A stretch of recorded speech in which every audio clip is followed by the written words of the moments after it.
Hey guys, tonight we drift into a dusty salt shed somewhere in the south of France. Long ago, when markets smelled of olives and wool and not of plastic wrappers. You're stretched out on a straw mat, the air thick with the tang of mineral dust. It scratches your throat before you even open your eyes. The sacks around you are heavy, stacked like sleeping companions, each one worth more than a month of bread if the taxman doesn't skim it first. You roll over, feel the grit against your cheek, and remind yourself, you probably won't survive this life if you sneeze too loudly near the wrong official. But somehow, you've made it to morning. So, before you get comfortable, take a moment to like the video and subscribe, but only if you genuinely enjoy what I do here. And if you're listening from a different corner of the world, drop your location and local time in the comments. I always enjoy seeing who's out there, awake or half asleep, sharing this journey. Now, dim the lights. Maybe turn on a fan for that soft background hum. And let's ease into tonight's journey together. The rooster outside doesn't crow politely. It screeches like it's been paid by the decibel. You blink at the faint sunlight filtering through the wooden slats. It's not golden. It's more the color of dust, as if the morning itself had been sifted through flour. You stretch, joints crackling like twigs, and push yourself upright. All around, burlap bulges with crystals sharp enough to scratch your hands if you're careless. Salt was never just seasoning. It was preservation. It was survival. Roman soldiers once had their wages calculated in salt. That's where salary comes from. Imagine explaining to your boss today that you want half your paycheck in table salt and seeing the HR department faint. You shuffle toward the donkey waiting outside. He looks at you with the resigned expression of someone who knows this day will not feature grapes or shade. You pat his flank, shake a sack loose, and breathe in the smell. Not just sharp, but almost metallic, like sea air locked into stone. Historians still argue whether medieval Provençal salt was prized more for its purity or simply for its accessibility along the trade routes. But for you, the debate is academic. You need to sell, or you don't eat. The shed door groans open. The road is already alive with traders, boots scuffing up powdery dust, voices calling out greetings. You hoist a sack, balance it onto the donkey, and mutter a joke under your breath. If salt preserves meat, maybe carrying it will preserve your back. Sadly, the ache spreading down your shoulders suggests otherwise. You take one more glance at the pile of sacks left behind, your meager fortune wrapped in coarse fabric. Today, the market waits, and with it, the endless jostle of coins, gossip, and suspicion. The air feels warm already, though the sun hasn't fully climbed, and you wonder, not for the first time, whether you'll return lighter with coins or simply lighter with nothing left to trade. The donkey shifts his weight uneasily as you tug the rope halter, wicker baskets swaying from his sides like oversized saddlebags. He knows the path well, though he pretends otherwise, feigning stubborn pauses every few paces, as if the cobblestones themselves deserve careful inspection. You sigh, adjusting the weight across his back. Salt is deceptive. Small crystals, light on your tongue, but in bulk, they grow heavier with every step. Each basket holds the promise of trade. Bread, wine, a few coins jingling faintly, but also the weight of responsibility. You run your hand along the woven rim, feeling stray willow fibers prick your palm, and wonder whether the market will welcome you kindly today, or grind you down like grit beneath a boot. The road to town is longer than you remember each morning. Dust clings to your sandals, coating your toes until it looks like you've been walking through flour. The sun, not yet fierce, still manages to glimmer through the crooked roofs of roadside cottages. A child waves at you, then points to your donkey with a grin that says, "Why is that poor beast carrying half the earth?" You smile back, muttering that the donkey has better job security than most men. He flicks his ears, perhaps agreeing. It's early, but already the air buzzes with human movement. Farmers pass you with barrows of onions, carrots, and the occasional chicken protesting loudly from a wicker cage. Behind them, shuffle shepherds, sheep bleating, hooves kicking up a faint rhythm on the stones. You tuck yourself into the procession, another link in this long chain of supply.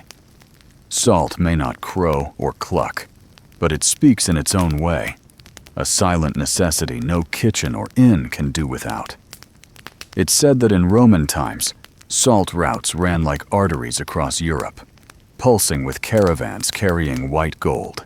Even now, centuries later, the veins of that system remain, though the roads wear thinner and the taxes grow fatter. You pause at a roadside well to let the donkey drink. The rope creaks as the bucket descends, then splashes, sending cool droplets into the air. You cup your hands, sip the metallic-tasting water, and watch the donkey dunk his muzzle with relish. A passerby quips that your animal drinks more eagerly than a friar at vintage harvest. You laugh softly. The man moves on, his cart squeaking with barrels of wine, bound for the same market as your salt. Competition is everywhere, whether in grapes or grains, or in the humble flakes of seawater you haul. Historians still argue whether the Provençal salt trade of the medieval centuries was dominated more by inland guilds or by the coastal producers who guarded their evaporation pans like treasure vaults.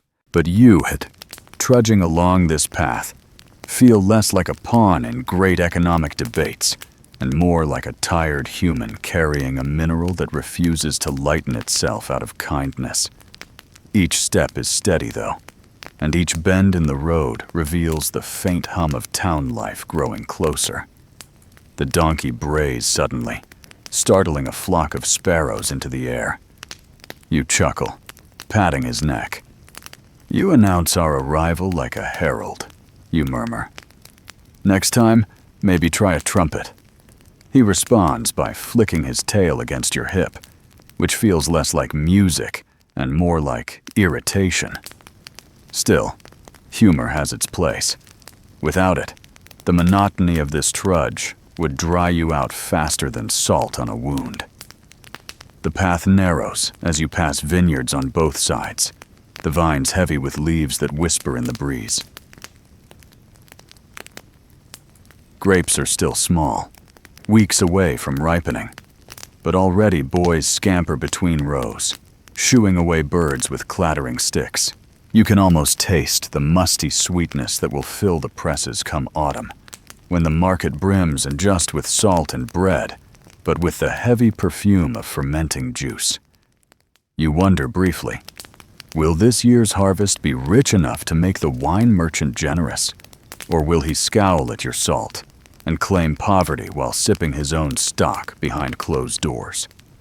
You shift the rope in your hand, flexing fingers stiffened by friction. The donkey's hooves drum steadily now, the sound blending with a dozen other feet and wheels converging toward the town gates. A miller's cart rumbles ahead, spilling flour dust into the air. It coats your tunic, and you can't help but grin. "Free sample," you mutter, brushing the powder from your sleeve. One woman carrying herbs hears you, hides a smile, and quickens her pace. Humor in small doses is currency too, though sadly it doesn't pay taxes. Taxes, yes, always there, waiting at the edge of your thoughts like a wolf in the tree line. The royal agent will want his due. Too little coin, and he frowns. Too much coin, and he frowns as well, suspecting you've hidden the better share. It's a narrow dance, and salt sellers like you shuffle it daily. You tug the donkey forward, reminding yourself that a day's sales, even taxette, can mean another week's food. Still, the arithmetic rarely adds up in your favor. Some scholars claim the crown's reliance on salt duties, the gabelle, was one of the most resented burdens in France. Others suggest it unified towns under a common necessity. Either way, you feel the tension in your shoulders each time you pass beneath the gate. Now the walls loom ahead, stone blocks mottled with moss, sun warming their surfaces. The chatter of merchants grows louder, punctuated by donkey brays, clanging pots, and children darting underfoot. You inhale deeply, scents of bread baking, tallow melting, onions frying. Your stomach growls, though you hush it with a promise of scraps once coins fill your pouch.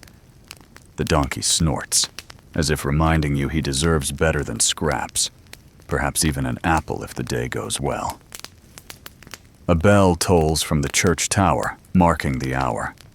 The sound rolls over the rooftops, solemn yet comforting. For a moment, you let it carry you, the vibration thrumming in your chest. You wonder who else hears it in this exact instant. A pilgrim on the road, a baker at his oven, a widow setting out her meager wares.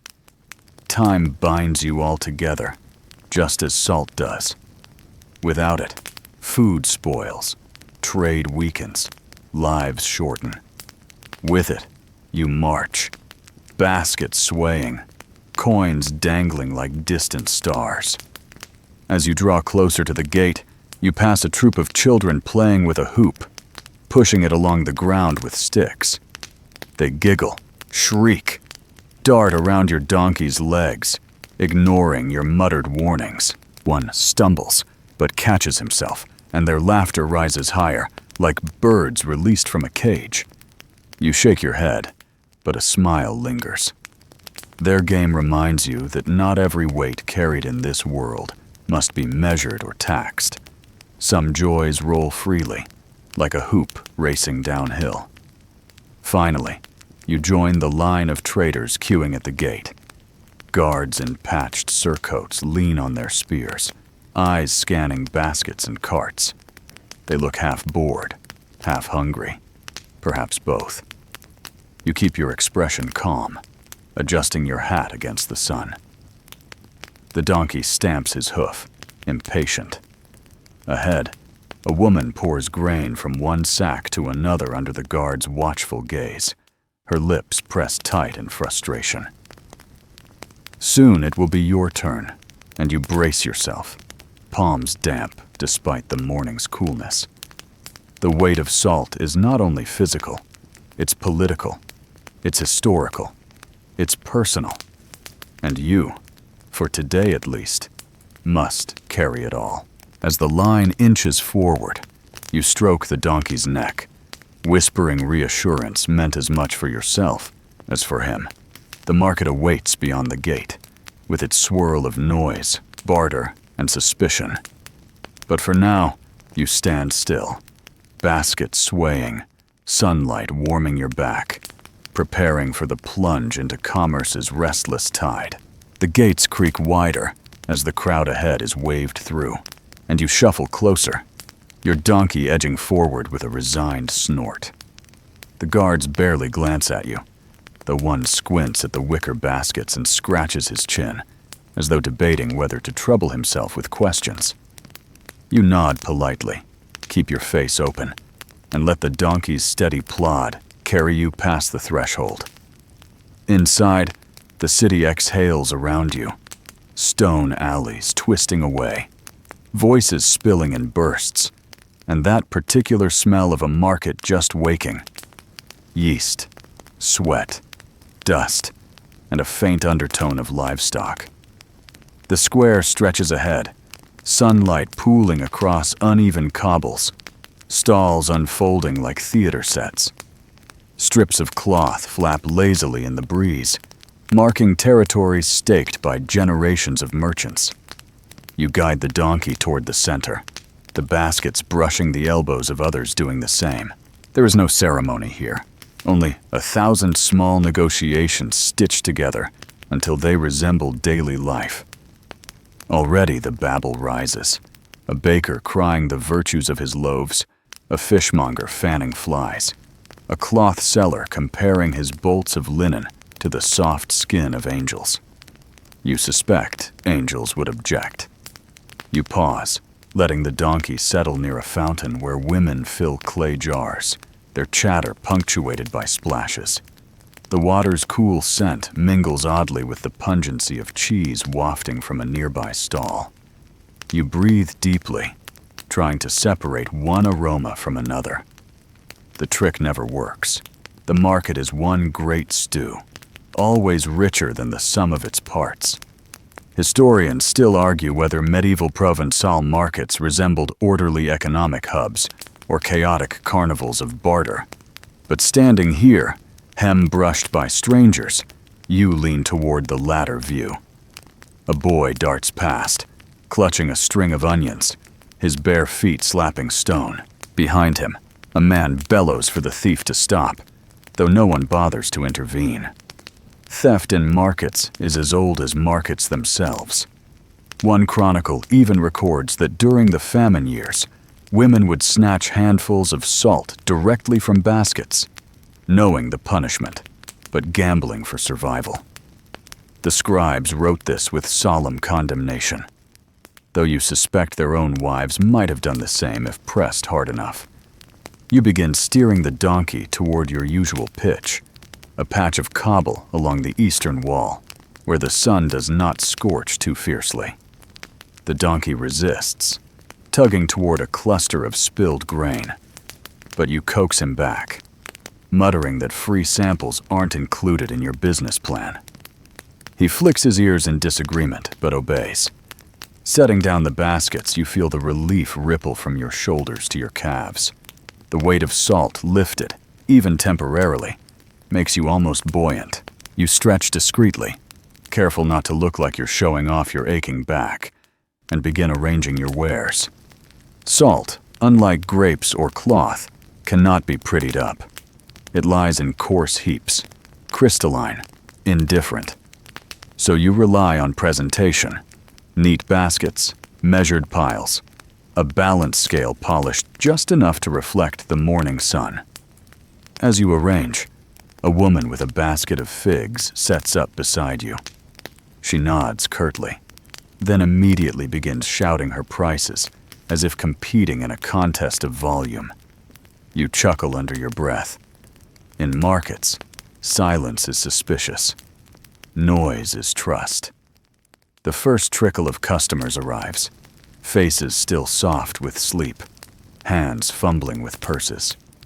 Housewives in plain wool skirts, innkeepers with aprons stained from last night's stew, even the occasional priest pretending to shop humbly, while clearly eyeing which merchants will tithe.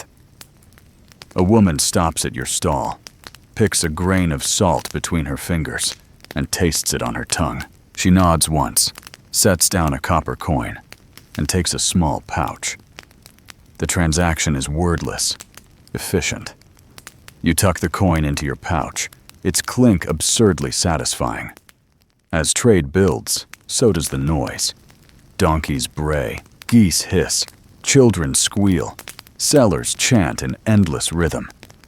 You find yourself swept along, pitching salt to innkeepers who complain that meat spoils too fast, to butchers who need it for curing, to fishmongers who insist their wares swim better in brine than in rivers. You joke lightly with them, buy 2 baskets and I'll throw in a free sneeze. One laughs, one scowls, one ignores you entirely. Humor, like salt, must be measured to taste. Yet beneath the bustle lies a certain choreography. Every merchant knows his part, every customer her role. And within this choreography lurks history. Long before supermarkets and receipts, these exchanges formed the pulse of cities. A quirky tidbit often repeated is that in some Provençal towns, the The sound of the morning bell was less about prayer than about signaling the official start of the market. Imagine an entire community treating the church bell as the medieval version of store opening hours. You glance up at the rooftops where pigeons cluster, cooing lazily. Sunlight bounces off their wings, blinding you briefly. A baker's boy shouts that his bread is fresh from the oven, though judging by its crust, you suspect it was fresh yesterday. Customers still buy, tearing hunks and dipping them in wine. The line between truth and embellishment is thin here, as thin as the difference between coarse salt and fine ground. As the morning presses on, more customers stream through the gates, the square swelling with bodies. Jugglers appear at the edges, tossing wooden pins to draw attention. Musicians tune fiddles, their tentative notes weaving awkwardly with the cries of sellers. Somewhere a dog barks, answered by another, until it seems the entire city has joined the chorus. You lean against the donkey's flank for support, feeling his steady warmth, and allow yourself a small smile. The day has begun in earnest, and yet, even in this apparent order, danger lurks. You recall stories of sudden crackdowns, royal inspectors swooping in to measure salt and confiscate any shortfall. Some argue these raids were more about spectacle than fairness, designed to remind everyone that the crown's eye never blinked. Others argue they were simply bureaucratic efficiency, dull as parchment. Either way, the result was the same. Merchants left lighter in goods and heavier in resentment. You hope today remains free of such dramas. Your neighbor, the fig seller, sighs and mutters that her fruit is already softening in the sun. She leans over, asks if salt might preserve them longer. You shake your head gently, reminding her that figs and salt do not marry well. She grumbles, but thanks you anyway, sliding a fig toward you as a token of camaraderie. You bite into it cautiously, the sweetness sticking to your teeth, and for a moment, the market noise dulls into a pleasant hum. Then the donkey brays again, startling a child who drops a loaf of bread. The child scowls at you, as though your beast has personally ruined his breakfast. You shrug apologetically, suppressing a laugh. Perhaps you'll tell the donkey later that he owes someone half a crust. Coins continue to drop into your pouch, their weight growing satisfyingly against your hip. Each clink feels like affirmation, though also like a reminder that by day's end the taxman will want his share. For now, though, you ride the rhythm of the market. Shout, barter, measure, weigh, exchange. Dust swirls at your feet. Light sparkles on crystals of salt, and life moves forward. Chaotic, noisy, relentless, but strangely comforting. The sun climbs higher, shadows shrinking across the square. Sweat trickles down your neck, salt dust clings to your tunic, and the donkey shifts, restless. You straighten, stretch your back once more, and prepare for the heavier waves of trade that midday will bring. For now, the gates remain open. The market breathes, and you stand ready. Another small voice in the chorus of commerce that has echoed here for centuries. You shift your baskets closer to the wall, trying to claim just enough space without drawing envy from your neighbors. Space in the square is currency of its own, guarded with more zeal than coin. A few inches too wide, and someone will scowl, mutter, or worse, summon a guard to redistribute fairness. You smile at the fig seller beside you, feigning cheer, though inside you measure each cobble like a surveyor. The market is never neutral ground. It is an arena, and your first task is to stake your claim. The official who oversees stalls passes slowly, his boots tapping out a rhythm against stone. He carries a wax tablet under his arm and a quill that looks more like a weapon than a tool. He doesn't hurry. Why should he? Each moment he lingers is another chance for a bribe to slide discreetly into his hand. You bow your head slightly, adjusting the donkey's halter as though too busy to draw his notice. The trick is not invisibility. It's to appear ordinary, harmless, barely worth calculation. Still, your heart tightens. When his gaze flickers your way, his lips curl as though testing a smile. Then he moves on. Relief pools through you. Today, perhaps, your patch of ground is safe. Setting up is a ritual, and rituals comfort. You spread a scrap of cloth to catch any stray grains. You place your balance scale at the front, its bronze plates polished until they gleam. Coins clink faintly in your pouch, ready for change. Each gesture carries history. Markets have always required visible fairness. One mainstream fact lingers in your mind. Across medieval Europe, cities established official weights and measures to prevent merchants from cheating customers. Inspectors kept copies locked in town halls, holy relics of commerce. Here, of course, such ideals bend under the weight of politics, but still, the sight of your scale reassures customers that you play by the rules. A breeze rattles the cloth above your head, fluttering dust into your baskets. You shake it off gently, muttering about how even the air seems taxed. The donkey huffs as though agreeing. You crouch, scoop the crystals with your hand, and let them sift between your fingers.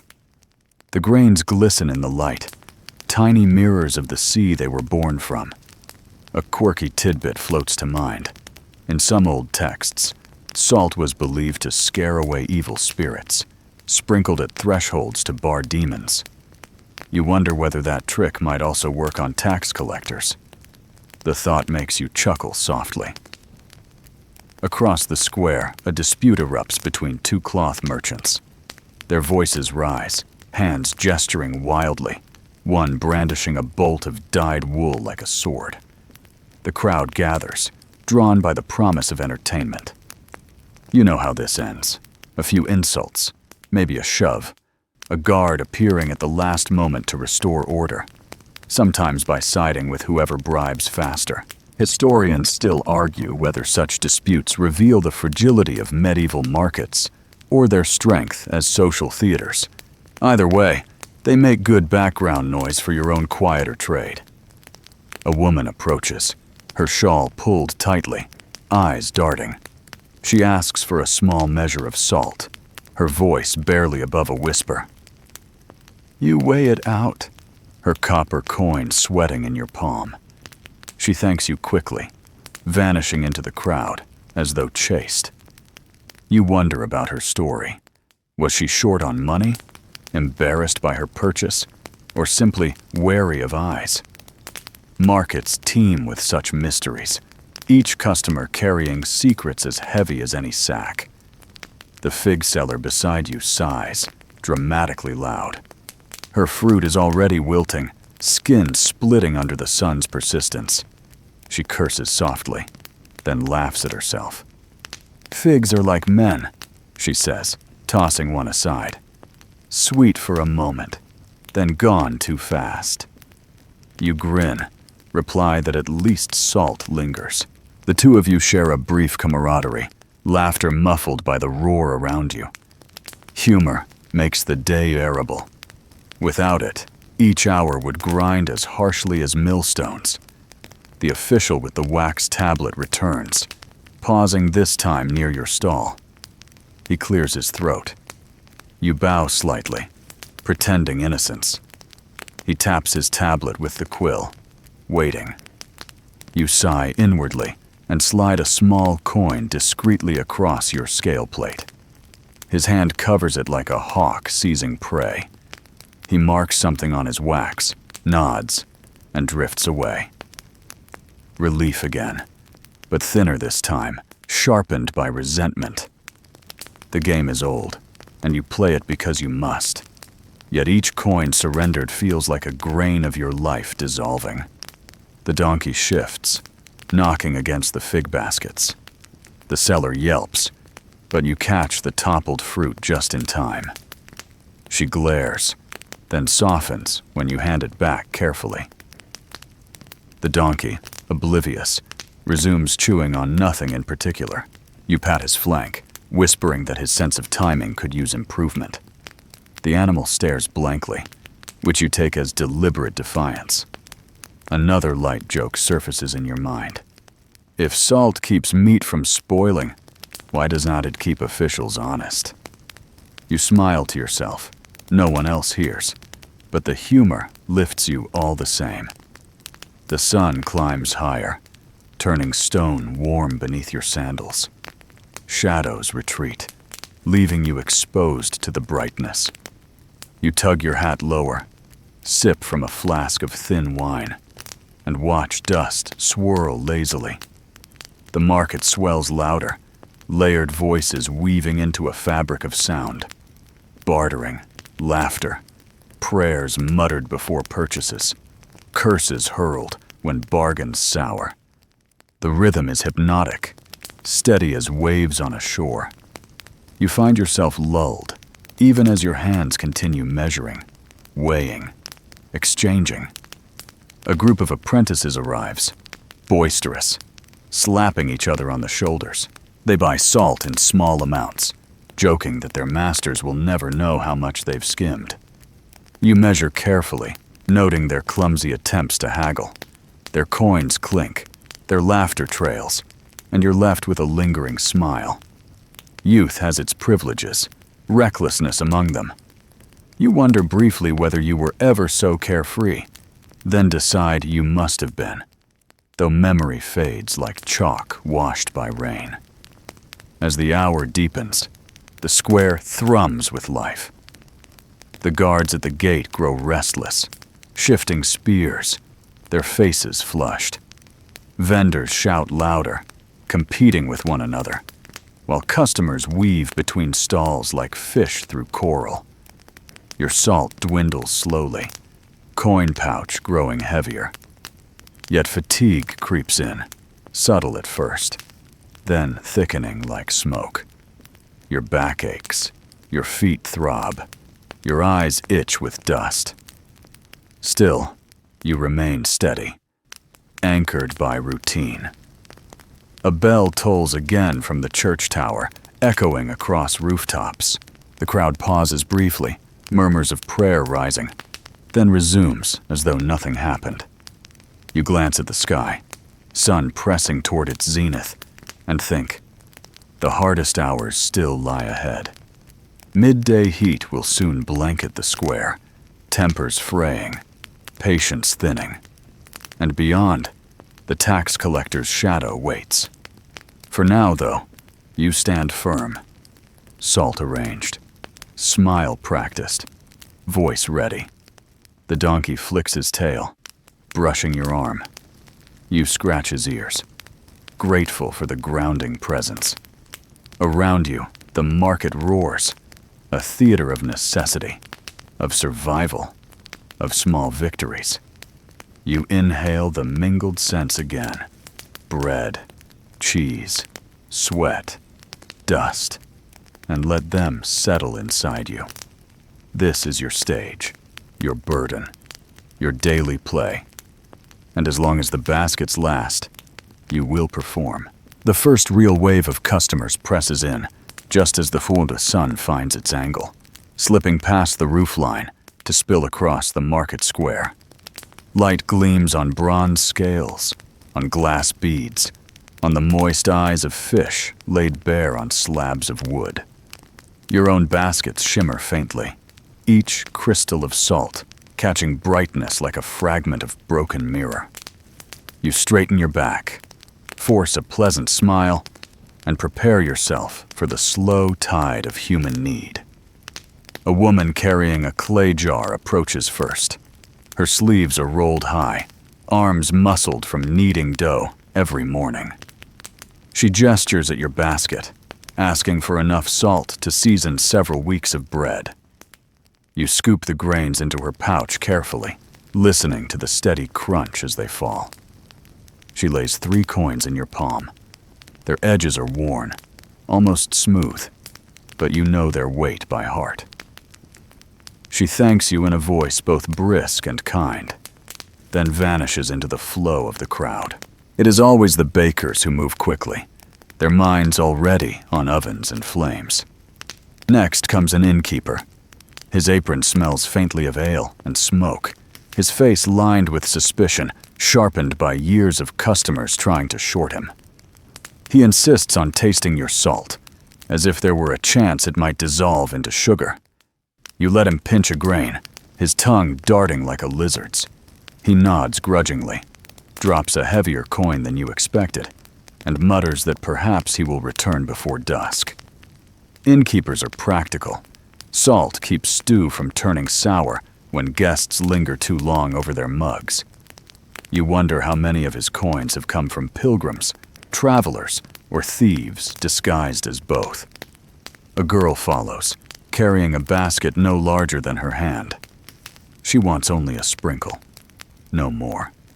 Just enough to keep the week's meager meat from rotting. Her coin is tiny, dented, perhaps clipped. You accept it anyway. Her smile glows like sunlight through stained glass, enough payment in itself. You glance at your donkey as she walks away, muttering, "We just gave her a discount, but don't complain." The animal blinks, unimpressed, then flicks his tail. The market hum thickens, voices weaving into a constant drone. Housewives gossip while waiting for their purchases, their chatter carrying stories of neighbors, harvests, and illnesses. One mentions the bishop's latest decree. Another whispers about a merchant caught watering his wine. You listen with half an ear, tucking each rumor away like small coins. Markets are not just places of exchange. They are echo chambers, amplifying secrets until everyone hears them. A scholar's scroll once noted that salt in Provence often doubled as social glue, sold not just to kitchens, but to taverns, where its presence on tables encouraged drinkers to linger longer, thirstier, looser with their words. Historians still argue whether this was intentional design by tavern owners or a happy accident, but you suspect most owners were clever enough to recognize the profit of salt-dried throats. As another customer slides a coin into your hand, you picture him an hour later, lips parched, calling for another jug of wine. A butcher waddles up, apron stained with evidence of his trade. He examines your basket, pinches a grain, then nods. Salt is his ally against time. It keeps pork and beef from turning rancid in the warmth. He asks for enough to last the week. You measure it, balance your scales carefully. He pays with a heavy clink, and you imagine tonight his cuts will hang longer, safer, glistening under salt's invisible guard. The donkey chooses this moment to sneeze, spraying dust over your carefully arranged pile. A boy nearby bursts into laughter, shouting that even animals want a taste. You wipe the crystals clean, shake your head, and remark quietly that at least the donkey did not sneeze into the scales. The fig seller beside you giggles, grateful for the levity, though she scolds the donkey with mock severity. A noblewoman servant stops next, his fine cloak dusted by travel. He barely looks at you, as though lowering his gaze might diminish his dignity. He demands a measure for his mistress, the coin he offers glinting brighter than most. You bow slightly, scoop the salt into his pouch, and resist the urge to mutter a joke. Nobles rarely appreciate humor from merchants. Still, you cannot help thinking how strange it is. This crystal, born of sun and sea, now destined to rest on the gilded table of someone who has never carried a sack in her life. Trade quickens, coins slide across scales, salt pours into pouches, dust lifts with every step. You hear a lute strum faintly in the distance, a musician testing chords before launching into melody. Children dart between legs, laughter ringing. Somewhere, a pot crashes, followed by curses. The market is alive, swollen with energy.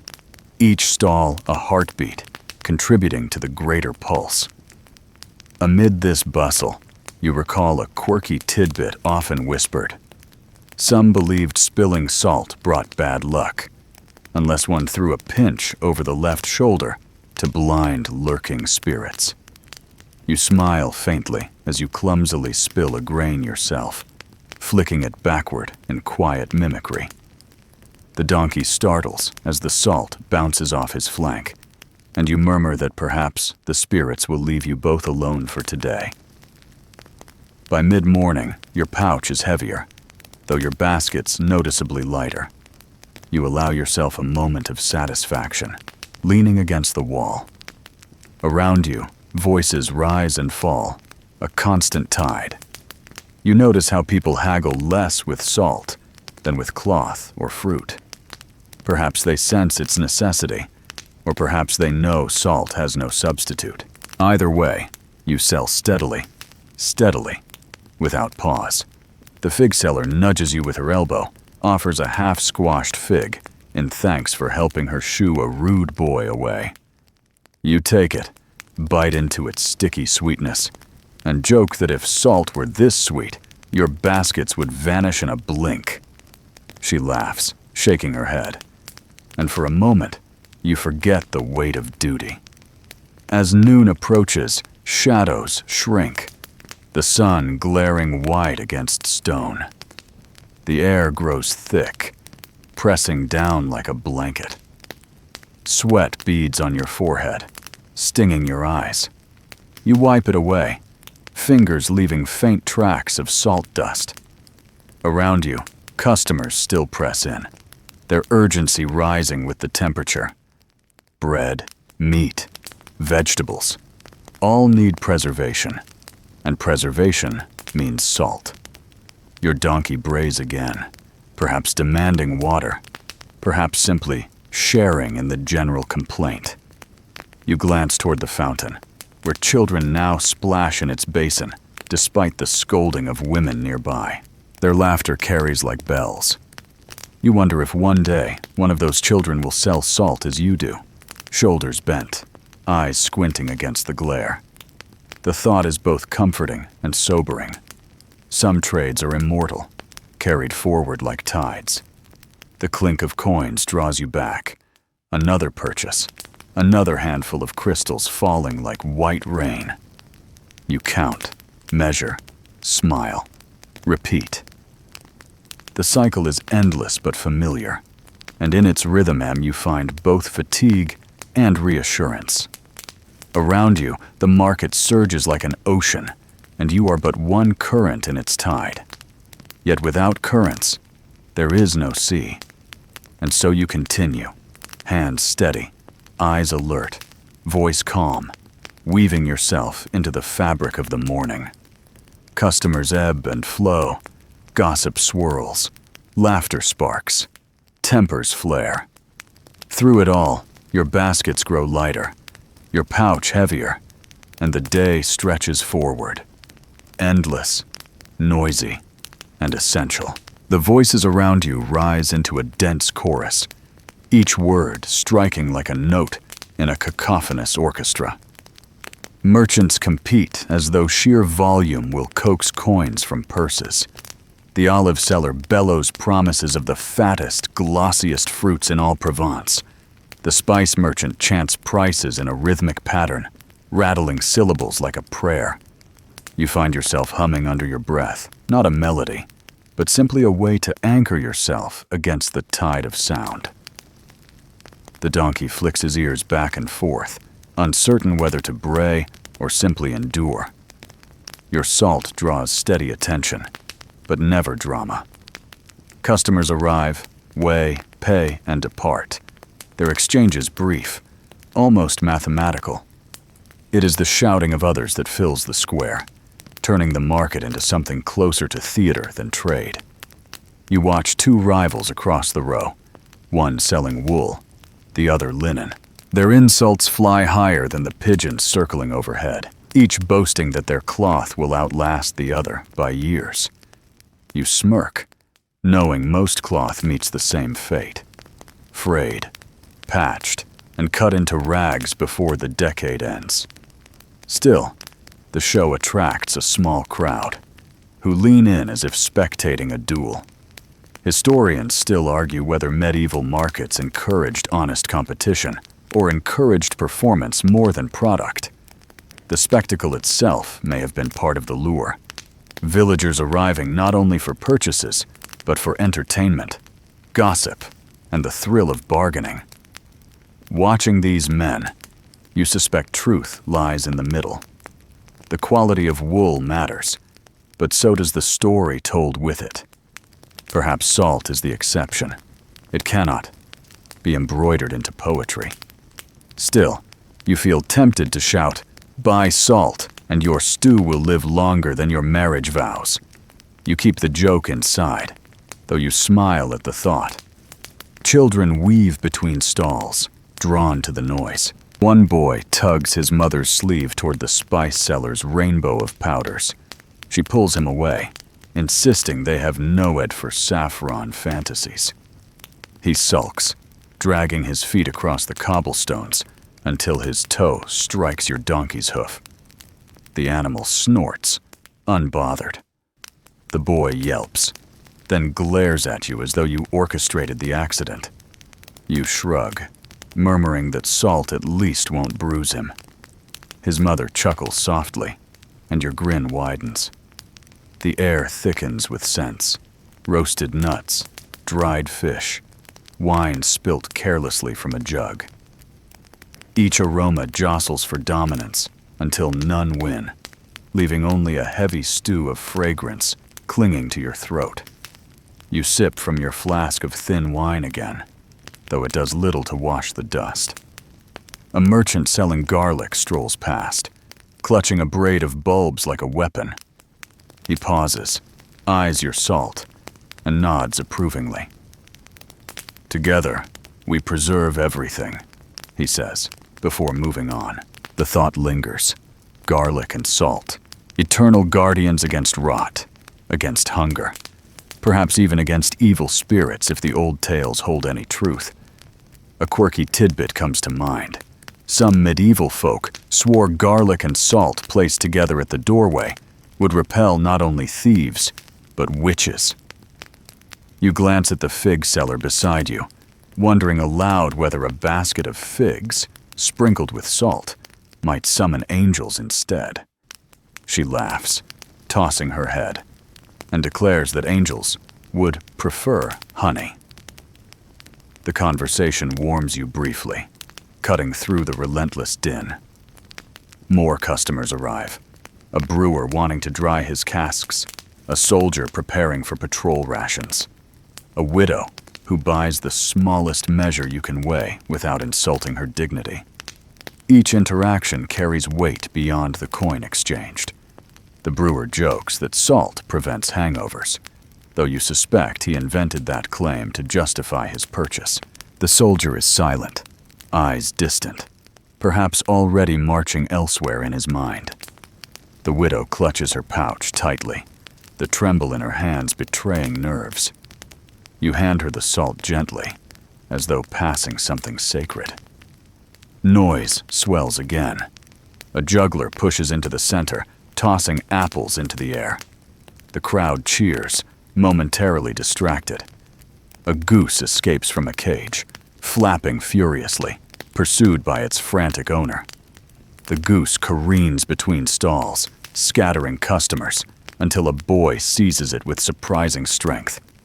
Applause erupts, coins clatter into the boy's hand, and he beams as if crowned king of poultry. You chuckle softly, turning back to your stall, before your donkey decides to join the chaos.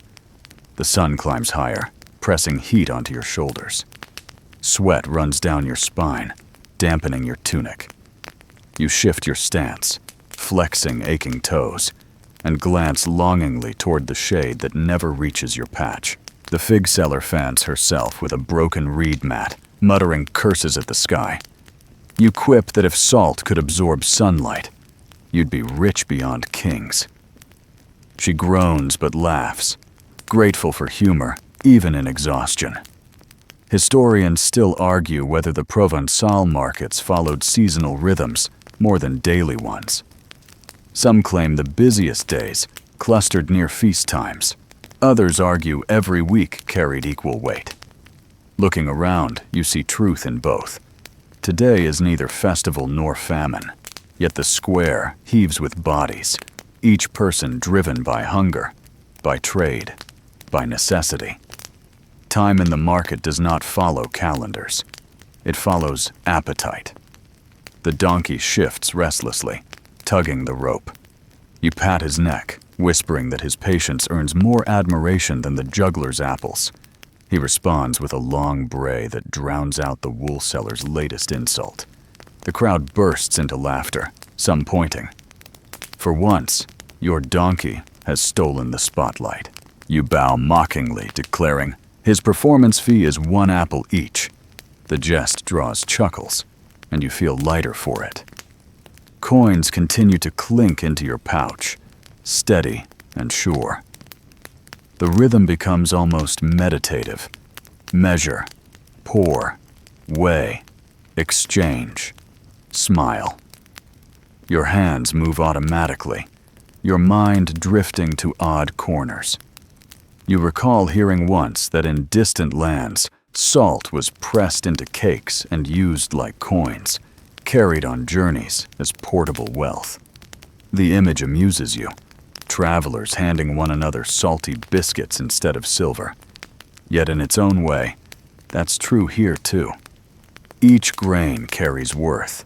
Each pinch is payment in survival. The square's energy intensifies. Voices overlap, creating a wall of sound. You can no longer distinguish words, only cadences. Pleading, demanding, praising, scolding. The market has become a symphony without conductor, every note clashing yet somehow forming a coherent whole. You breathe deeply. Let it wash over you and remind yourself, this is the lifeblood of the town. Without this din, silence would mean hunger. You glance upward, squinting against the sunlight. The sky holds no clouds, only a relentless expanse of blue. You murmur that perhaps the gods grew bored of shade today. The fig seller rolls her eyes, muttering that gods never shop in markets. You counter that perhaps they do, disguised as demanding customers. She laughs, offers you another fig, and for a moment the day feels less heavy. As midday nears, the clamor grows sharper, the crowd denser. Heat presses harder, dust thickens. Your baskets dwindle further. Your pouch swells heavier. The market becomes a blur of faces, hands, coins, and salt, each blending into the next. Yet through it all, you remain steady, anchored by repetition, buoyed by humor, sustained by necessity. And when the bell tolls once more, its sound rolling across the rooftops, you know the morning has ended, though the day itself stretches onward, demanding, insistent, unrelenting. You exhale slowly, straighten your back, and prepare for whatever clamor the afternoon will bring. The morning hum slowly shifts into a harsher rhythm as a figure in a dark surcoat cuts across the square. He is not loud like the merchants, nor colorful like the jugglers. His very silence gathers attention. A royal badge glints faintly from his belt, and the waxed ledger tucked beneath his arm seems heavier than iron. The tax collector. Conversations falter when he passes, voices dropping as if the air itself has been fined. You feel the donkey stiffen, or perhaps that is only your imagination. He stops at one stall, examines a butcher's scales, and scribbles something with his quill. The butcher protests loudly, hands waving, but the collector does not argue. He simply records, marks, moves on. Coins change hands in a shuffle meant to be discreet. but nothing escapes the crowd's eye. People whisper, cluck their tongues, then return to their business as though nothing happened. Yet tension lingers, pressing against your chest like a stone. You keep your eyes down as he approaches. One hand straightens the baskets, the other smooths the cloth. The collector pauses, gaze resting on your salt. He pinches a grain, rolls it between his fingers, and lets it fall. He says nothing, but his silence weighs more than words. Finally, he opens his ledger, looks at you expectantly. You nod, slip a coin from your pouch, place it carefully on the edge of the scale. He covers it, writes quickly, then moves on without a glance back. Relief seeps into your shoulders. Around you, merchants exhale, one muttering that at least this collector does not shout. You know better. Quiet ones rarely need to shout. They drain pockets with fewer words than a preacher reciting psalms. Historians still argue whether taxes on salt were designed primarily to raise revenue or to control populations, but you suspect both were true. Salt, after all, touched every mouth, every household. Taxing it meant taxing survival. The donkey shifts, as though sensing your unease. You pat his flank, whispering, "Still breathing. That's profit enough." He brays softly, perhaps in agreement, perhaps in hunger. You give him a handful of grain, a small kindness after the ordeal. The fig seller beside you grumbles about the unfairness, how she must pay the same rate though her fruit rots faster than meat. You sympathize, though you know complaint brings no relief. Still, her words lighten you. Shared frustration is easier than silent bitterness. You joke that perhaps salt should be taxed less, since it preserves everyone else's goods. She snorts, saying if kings had a sense of humor, they would not be kings. The crowd resumes its rhythm, louder now, as though making up for the pause. Housewives return to haggling, children dart back into the press, and musicians strike livelier notes. The shadow of the collector fades, but not entirely. It clings like the aftertaste of bitter herbs. Yet trade continues, relentless as the sun overhead. A brewer approaches, grinning, his beard frothy with dried ale. He buys a large measure, explaining that salted water cleans his casks better than plain. He laughs that his customers care little if their wine tastes faintly of the sea. You oblige him, tipping grains into his sack until the scale tips, just so. His coin is heavy, and you slip it into your pouch with gratitude. Sometimes necessity hides in unexpected corners. Who knew brewers leaned on salt as much as bakers? A quirky tidbit surfaces in your thoughts. Ancient armies marching across deserts sometimes rationed salt to prevent cramps, claiming it steadied the body as much as bread. You murmur this to the brewer, who chuckles and says soldiers and drunks are much the same. Always thirsty, always stumbling. His laughter trails as he moves off, and you find yourself smiling despite the heat. The donkey, restless again, nudges your elbow. You scratch his ears, murmuring thanks for his patience. He has carried more than baskets today. He has carried your nerves as well. Around you, voices rise, coins clink, salt pours. The pattern repeats, steady, inevitable. Yet each transaction feels lighter after the collector's passing. Once the worst shadow has moved on, the rest of the day glows brighter by comparison. You notice a pilgrim group weaving through the crowd, staffs clattering, shells dangling from their hats. They smell of dust and sweat, their cloaks patched from many roads. One stops at your stall, eyes your salt with interest.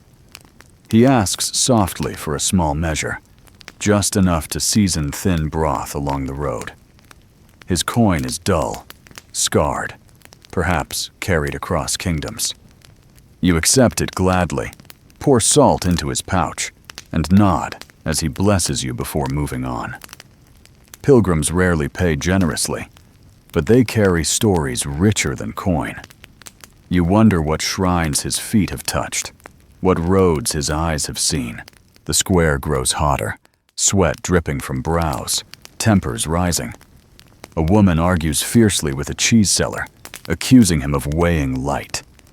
He retorts by biting into his cheese dramatically, declaring it worth twice her coin. The crowd laughs, tension dissolves, performance saves the sale. You shake your head, muttering that perhaps you should start biting salt to prove its worth. The fig seller cackles, saying that would cost you your teeth. Historians still argue whether markets were centers of fairness or centers of corruption. Watching this endless dance, arguments, laughter, bribes, blessings, you lean toward both at once. The truth, like the market itself, is noisy, messy, impossible to pin down. Coins continue to drop into your pouch. Their weight grows, tugging at your belt, promising bread, wine, perhaps even an apple for the donkey. Your baskets grow lighter, though not yet empty. You measure, pour, weigh, repeat. Each grain sliding into a pouch feels like time itself slipping forward. The bell tolls again from the church, marking another hour. Its sound rolls through the square, weaving briefly into the music, then fading. You breathe deeply, steadying yourself. The worst is past. The collector has taken his due, the crowd has resumed, and the day rolls onward. The donkey brays once more, startling a few customers, but you grin, pat his neck, and whisper that he has done well. The fig seller leans close, muttering that she envies your beast. At least he carries his burdens without complaint. You laugh softly, though your back aches and your shoulders burn. Complaints may not lighten loads, but laughter can. And so the square thrums again, salt crystals gleaming, voices clashing, dust rising. You stand steady. One more merchant in a tide that has surged here for centuries. Survival is never quiet, but it continues, grain by grain, coin by coin. The sun tips past its peak, spilling heat onto the square with merciless persistence. Shadows flatten, shrinking until even the donkey seems carved from light and dust. You wipe your brow with the back of your hand, leaving a faint streak of salt across your skin. The square hums louder now, not because of more voices, but because the air itself vibrates with fatigue. Merchants raise their cries higher, straining to be heard above the lethargy that settles like a blanket over the crowd. You sip from your flask, though the wine within tastes warmer than bathwater. It soothes little, but the gesture comforts. You lean briefly against the wall, allowing your legs to rest, before straightening again. The donkey, more honest, slumps heavily onto his haunches. He stares at you as though to ask why he must endure heat for a currency he cannot eat. You pat his neck gently, whispering promises of water once the baskets are lighter. His ears flick half-heartedly. Dust swirls in the air, stirred by restless feet. You squint, watching sparrows swoop down towards scattered crumbs. Their wings beat frantically, sending tiny whirlwinds spiraling into your baskets. You shoo them off, muttering that even birds wish to season their meals. The fig seller beside you waves her reed mat, fanning both herself and her fruit, which now collapse faster under the sun's glare. She groans, saying figs were never meant for Provençal summers. You joke that at least salt never spoils, though your tunic now looks like it has aged a decade in sweat. Historians still argue whether midday markets slowed into quiet lulls or simply transformed into harsher contests of endurance. Standing here, you sense both. Some merchants slump, their cries fading into hoarse whispers, while others shout louder, determined to carve sales from weary ears. Customers move more slowly, brows damp, lips parched. Yet commerce never halts entirely. Hunger ignores the sun, and survival cannot wait for evening. A woman approaches with a jug balanced on her hip. She asks for enough salt to cure pork through the week. Her hands tremble faintly as she counts coins into your palm. You measure carefully, watching her face soften with relief when she receives the pouch.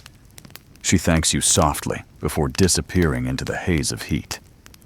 Transactions grow quieter now, voices pitched lower, words spoken with effort. Each sale feels heavier, as though lifted through syrup. The donkey brays suddenly, a long, mournful sound that draws chuckles from nearby merchants.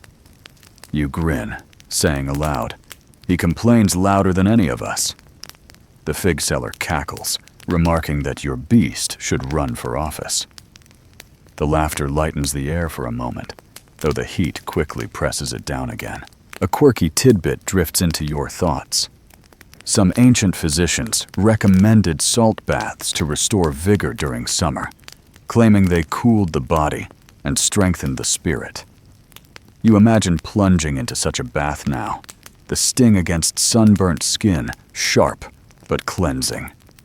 You mutter to the donkey that if you had enough salt left unsold, you would both soak in a tub. Together. He stares blankly, unimpressed by the idea. The market's sounds shift subtly. Musicians grow lazier, their melodies dragging like tired footsteps. A lute twangs out of tune, then falls silent. Only the spice seller seems tireless, chanting his prices with relentless rhythm, as if repetition itself wards off fatigue. Children no longer dart recklessly, but linger in shade, tossing pebbles in boredom. Even quarrels lose their energy. Two men arguing over cheese cut their spat short, too drained to sustain anger. You continue measuring salt, though your hands move slower. Each grain feels heavier. Each coin clinks more loudly against the pouch at your belt. The rhythm remains. Pour, weigh, exchange. But time seems stretched, elongated, as if the sun itself conspires to trap you in endless midday. You breathe deeply, steadying yourself against the lull. A young pilgrim stops at your stall, cloak dusty, sandals frayed. He asks softly for a pinch of salt to carry forward on his road. His coin is nearly worthless, bent and thin, but you accept it anyway. His gratitude glows brighter than the sun, and you feel your fatigue ease momentarily. Small kindness, small payment, small relief. These sustain as surely as bread. The bell tolls again from the church tower. It sounds slower, more somber, as though the heat has bent even bronze. You close your eyes briefly, letting the vibration pass through your chest. Around you, the crowd pauses, then resumes. The rhythm continues. Unstoppable. You murmur another joke under your breath, saying, "If the sun taxed us as heavily as the crown, we would all be broke by sunset." The fig seller overhears and snorts, muttering that the sun at least does not carry a ledger. The two of you share weary laughter, momentary allies against sky and crown alike. The donkey shifts again, restless. You fetch a small scoop of water from a nearby bucket, pouring it carefully into his trough. He drinks greedily, splashing droplets that speckle your tunic. You sigh, but smile, glad for his contentment. His patience is your own lesson. Steady endurance, one breath at a time. Historians still argue whether animals in markets were considered true participants in commerce or merely background tools. Looking at your donkey's stubborn gaze, you suspect he knows more about survival than half the merchants here. Perhaps one day, scholars will write not of kings or tax collectors, but of beasts who carried the weight of trade without applause. The afternoon drags on. Customers still arrive, slower, fewer, but steady. Each one hands you coins damp with sweat, pouches sticking to their palms. Each one leaves with salt that will guard against hunger another week. You feel pride in this simple exchange, though fatigue gnaws at your bones. Salt may not dazzle like silk or jewels, but it sustains. In that, it outshines all luxuries. As shadows lengthen slightly, the air cools by a breath. You exhale deeply, relieved by even the faintest mercy. The market stirs a little, energy returning as the worst heat passes. Musicians pluck livelier notes. Children chase each other again, and merchants raise their cries louder. The square feels alive once more, though the memory of midday fatigue clings like dust. You glance at your baskets, lighter now, though not empty. Your pouch pulls heavily at your hip, each coin a promise of bread, of wine, of survival. You stretch your back, smile faintly, and prepare for the second wave of trade that always comes as the sun lowers. The day is far from done, but you remain steady. The donkey flicks his ears, then nuzzles your shoulder. You scratch his neck, whispering thanks. Around you, the market surges again, louder, brighter, as if reborn from the lull. And you, too, breathe easier, ready to continue the endless rhythm. Grain by grain, coin by coin, until evening's relief finally arrives. The faintest shift in the air brings with it a ripple of change, as though the marketplace exhales after holding its breath through the oppressive noon. The heat remains heavy, but it loosens its grip slightly, allowing sound to carry more freely again. Into this renewed current of noise step the pilgrims. Their cloaks are ragged, their sandals worn thin, and their staffs thud against cobblestones in a steady, unhurried rhythm. You notice scallop shells tied to their hats, the symbol of Santiago, gleaming faintly beneath layers of dust. They move through the crowd like a tide, not fast, not loud, yet impossible to ignore. People step aside with a mixture of respect and curiosity. Pilgrims are both admired and pitied, admired for their endurance, pitied for their hunger. You catch the eye of one, a man whose face is deeply lined, though his smile is light. He approaches your stall, setting down a small pouch with the weight of a pebble. He asks for salt enough to season thin broth, just to make the journey less bland. You measure a modest pinch, tip it into a scrap of cloth, and hand it over. His thanks carries more warmth than many coins. The donkey flicks his ears, sniffing curiously at the travelers. One of the younger pilgrims, barely more than a boy, pats the animal's muzzle with gentle fingers. He laughs softly, saying even beasts need blessings for the road. You nod, half amused, half moved. It is true, every path is easier with companionship, whether two-legged or four. Historians still argue whether pilgrimages were acts of pure devotion or veiled excuses for travel and trade. Watching these weary figures, you suspect the truth lies somewhere in between. Faith drives them, yes, but so does the human need for movement, for stories, for reaching beyond the horizon. Their sandals wear down, but their tails will walk on. A woman pilgrim pauses at your stall, her eyes sharp despite her fatigue. She trades a few foreign coins, their markings unfamiliar, for a small measure. You hesitate only a moment before accepting. Salt knows no borders, and neither does hunger. She smiles wryly, saying, "This will last longer than prayer." You chuckle, though quietly. Some priests might frown at such words, but you find honesty refreshing. The fig seller leans close, whispering that pilgrims are easy customers. They never haggle, never demand more than they can pay. You agree, though you also note they never buy much. Their purchases are modest, their needs stripped bare by miles of road. Yet their presence enlivens the square. Children stare wide-eyed at their patched cloaks. Merchants perk up at the chance to hear news from distant towns. Even fatigue bends slightly before the novelty of travel. A quirky tidbit floats to mind. In some towns, it was said that pilgrims carried tiny vials of blessed salt, meant to protect them from fevers and evil eyes. You glance at the pouch in the woman's hand and wonder whether she believes her purchase holds such powers. Perhaps it does, in a way. Belief itself often preserves, as well as any mineral. One pilgrim lingers longer, exchanging not coins, but stories. He tells you of roads washed out by sudden storms, of a village where roofs collapsed under snow, of inns where soup tasted more of water than of meat. His voice is soft but steady, his words weaving images richer than silk. You listen, half distracted from your trade, until the donkey brays impatiently.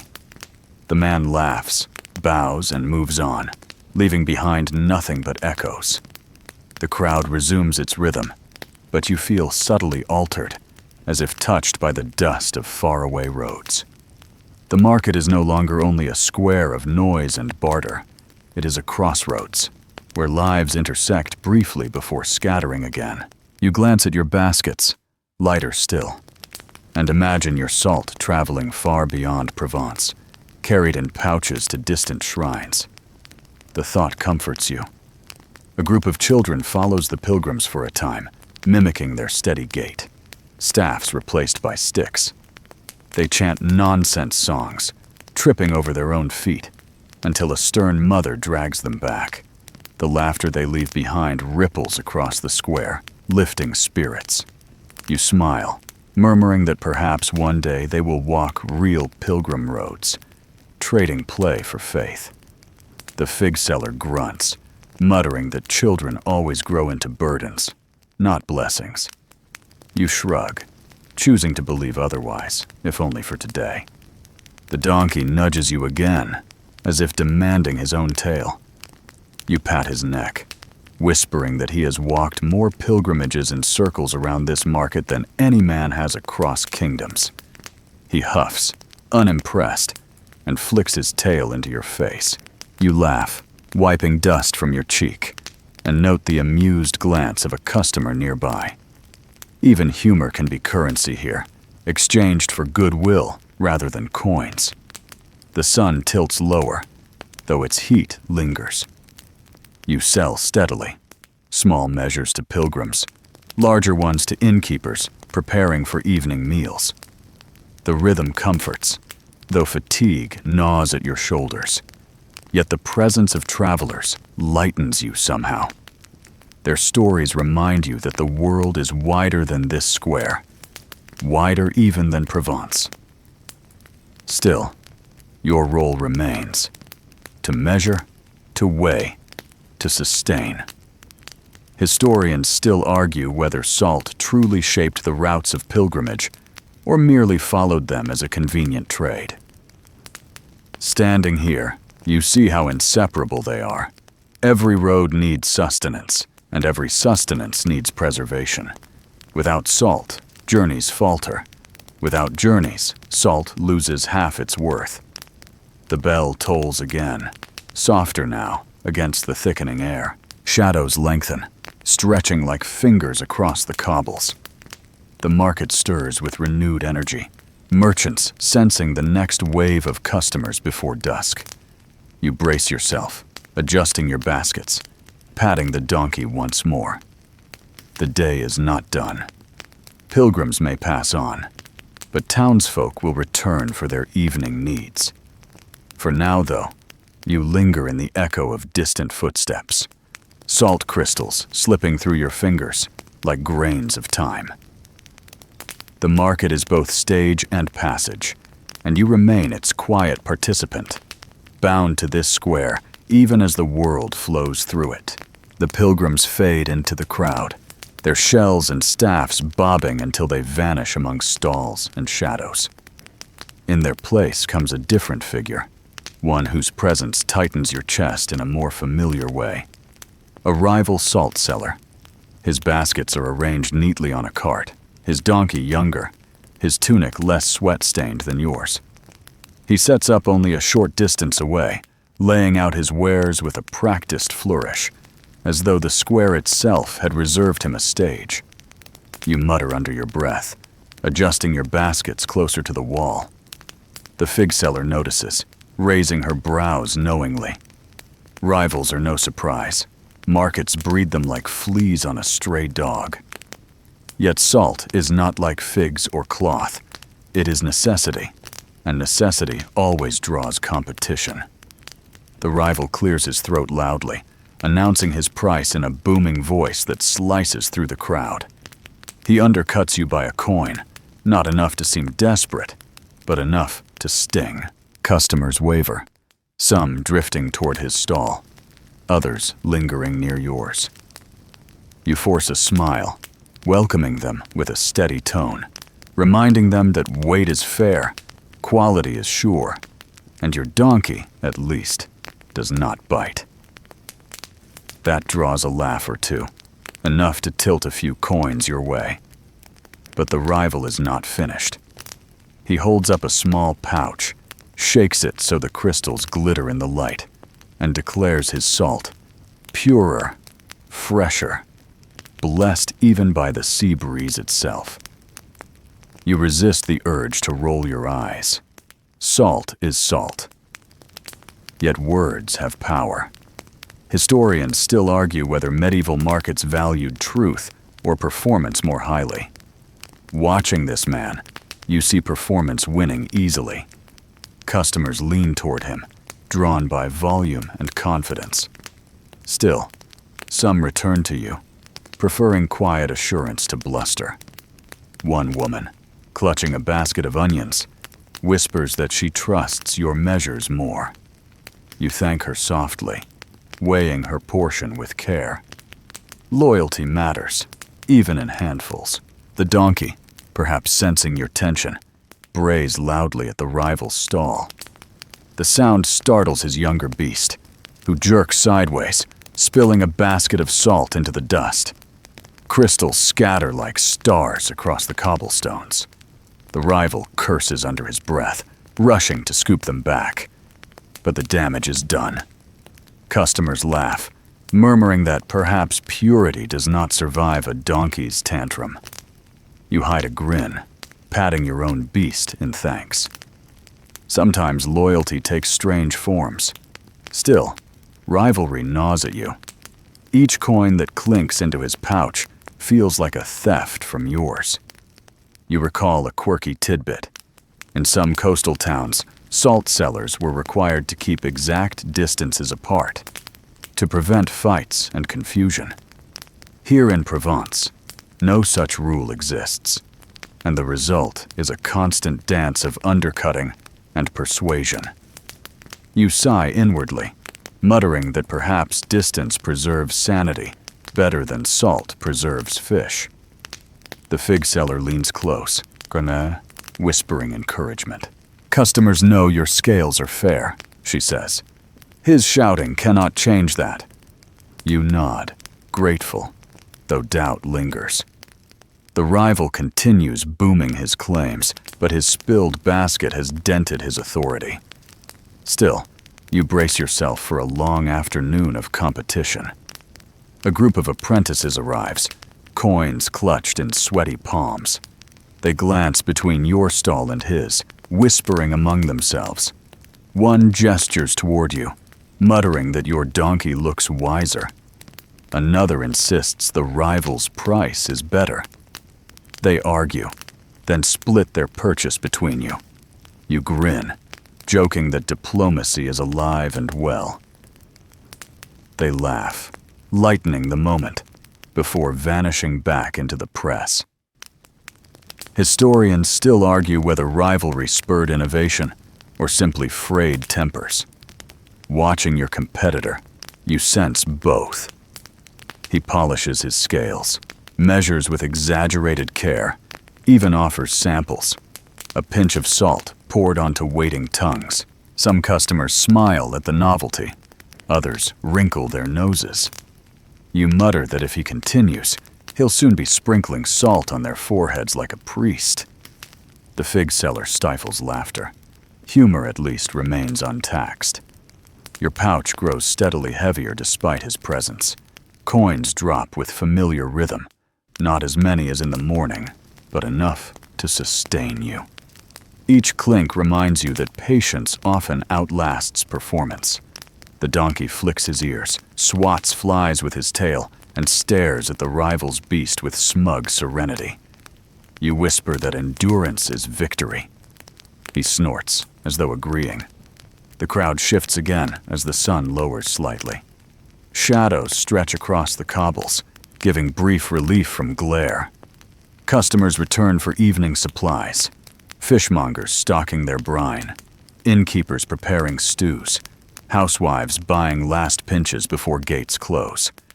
Some drift toward your rival, some toward you. But the flow feels balanced now.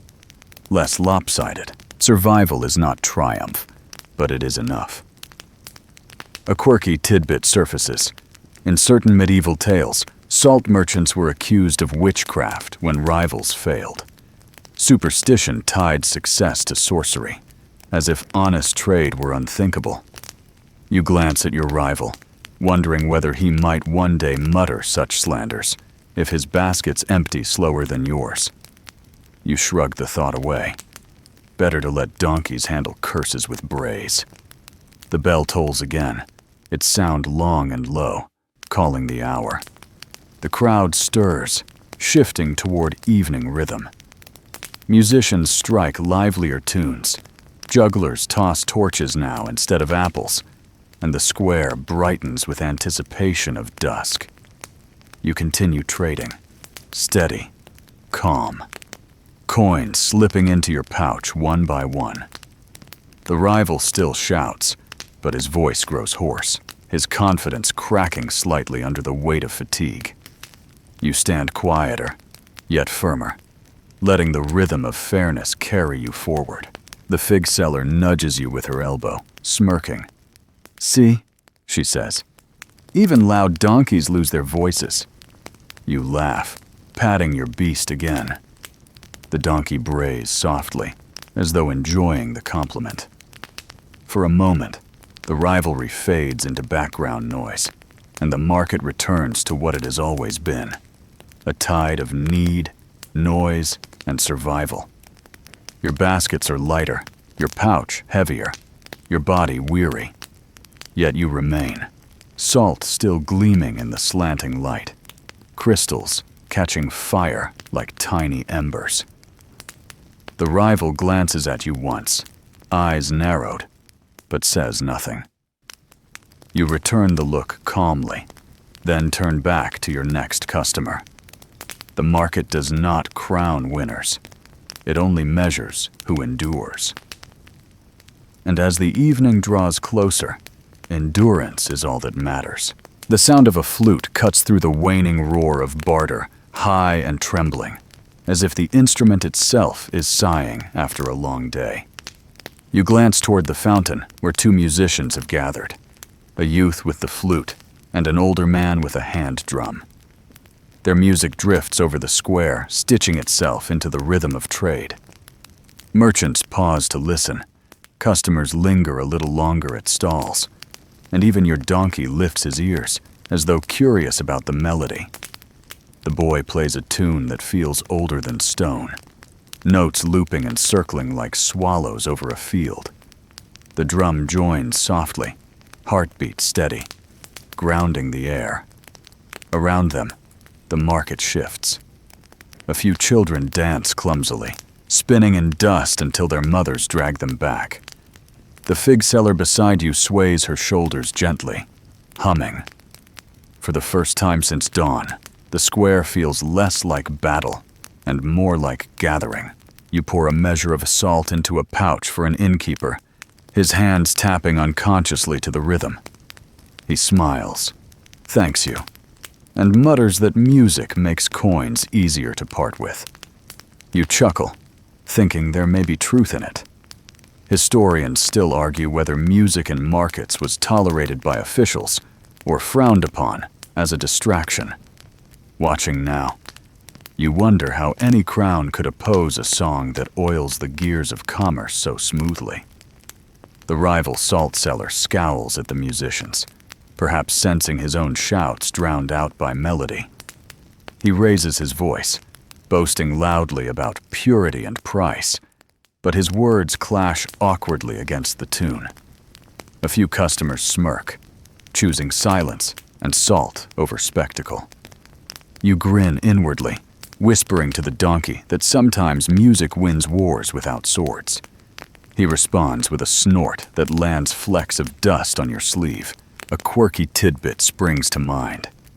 Some chroniclers claimed that wandering musicians could pay for meals with a single song, their music considered equal to coin. You imagine handing over salt in exchange for a ballad, your pouch lighter, but your ears richer.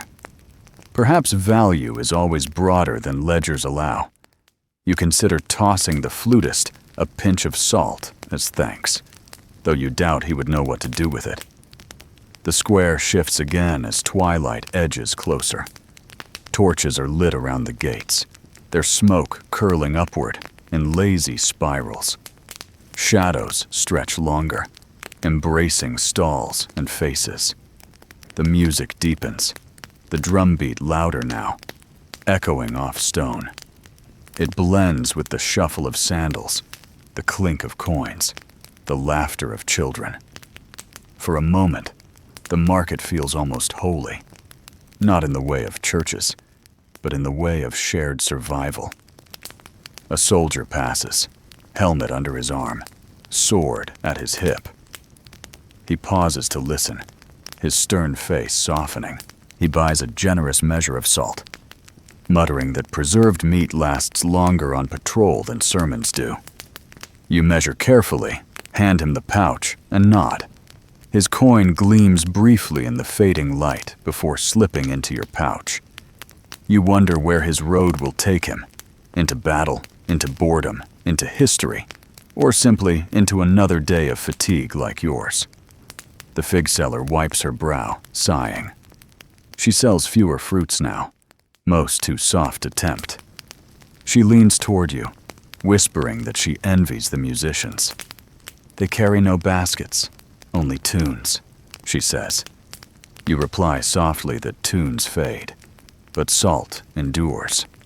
Still, you find yourself envying them too. Music, unlike salt, weighs nothing, yet it fills the air completely. The donkey stretches his neck toward the fountain, eyes half closed, as if lulled by the song. You pat his flank, murmuring thanks for his patience.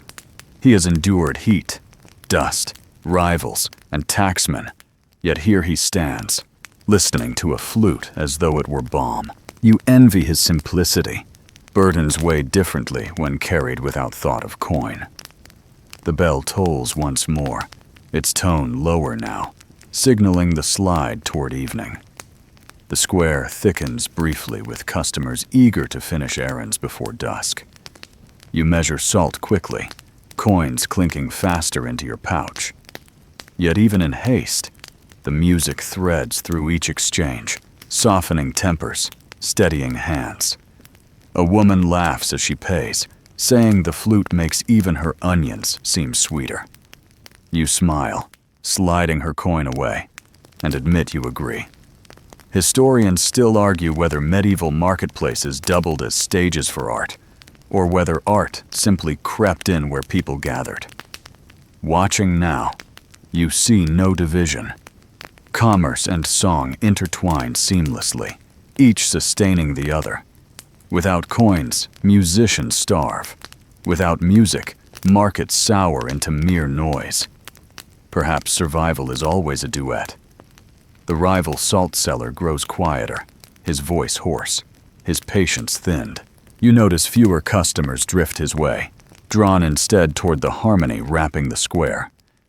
He adjusts his baskets angrily, muttering at his donkey, who brays in protest. You hide a grin, focusing instead on your own steady trade. Coins still fall, salt still pours, yet the air feels lighter. Competition dulls in the face of shared melody. A boy from the crowd finally steps forward, dropping a small coin into the flutist's pouch. The musician nods, never breaking rhythm. Soon, others follow, coins clinking softly in rhythm with the drum. You feel a tug of generosity yourself, sliding a coin across your scale plate before slipping it into the pouch carried by a passing child. Music deserves wages, too. The fig seller, moved by impulse, tosses the musicians a fig. The boy catches it mid-note, laughing into his flute without missing a beat. The crowd cheers lightly, clapping hands against thighs, stomping feet against cobbles. For a moment, the square feels less like a market and more like a festival. Even fatigue recedes, chased back by song. The donkey lowers his head, resting it against your shoulder. You scratch his ears gently, whispering that even beasts appreciate a lullaby. You imagine salt sellers of centuries past, standing much as you do now, listening to the same kind of tune, hands rough with the same labor. Continuity comforts you, even as the day drains. As twilight deepens, torches flare brighter, casting warm halos across faces. Customers grow fewer, but their voices softer, friendlier. Music lingers, rising and falling with the evening breeze. You measure out another pouch, feeling the rhythm guide your movements, almost like dance. Salt trickles like notes, coins clink like drum beats. The square has become symphony, and you are one quiet instrument within it. When at last the musicians pause, lowering flute and drum, the square exhales again. Applause rises, brief but sincere. The crowd disperses back into trade, but something has shifted. The market feels gentler now, as though soothed by song. You breathe deeply, letting the moment settle inside you. The rival seller slumps against his cart, voice gone, baskets still heavy. You stand straighter, lighter, your pouch heavy with coins, your spirit eased by melody. The day is not yet done, but evening has arrived, and with it a softer cadence. You pat the donkey once more, adjust your baskets, and smile faintly. In the fading light, music lingers like salt upon the tongue. Quiet, essential, enduring. And so trade continues, softened by song, steady as breath, inevitable as dusk. The echoes of flute and drum fade into the hum of commerce, but their aftertaste lingers in the square, like honey clinging to a spoon. You stand steady again at your baskets, letting your hands resume their rhythm. Measure, pour, weigh, exchange. Yet even in the mechanical repetition, your mind drifts to larger thoughts. Salt itself has always been more than flavor. It has been coin, command, and covenant. You recall hearing once that Roman soldiers received part of their pay in salt, the origin of the word salary. A coin might vanish into a purse, but a pouch of salt could preserve an entire week's rations. You smile faintly, amused at the thought of ancient legions marching with wages that dissolved in stew. Customers continue to approach, each one leaving with crystals of survival. An old fisherman leans heavily on a cane, explaining he needs enough to keep his catch fresh through the night. You measure out a generous scoop, watching his hands tremble as he counts coins. You slip in a little more salt than he paid for, pretending not to notice. He thanks you with watery eyes, muttering that salt keeps more than fish alive. You nod quietly, feeling the truth sink into your bones. The donkey flicks his ears, restless again.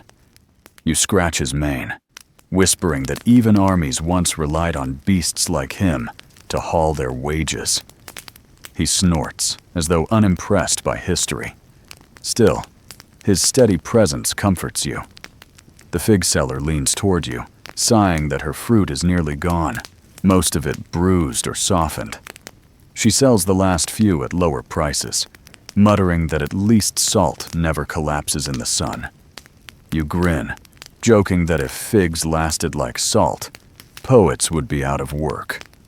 She chuckles, admitting that poetry survives only because fruit rots. Humor lifts the fatigue briefly, and you return to your scale. A quirky tidbit drifts to mind. In some legends, salt was used in solemn rituals, thrown into fires to ward off demons, or sprinkled on doorsteps to bar evil spirits. You glance at the tiny grains slipping between your fingers and murmur that perhaps markets themselves are protected by this invisible shield.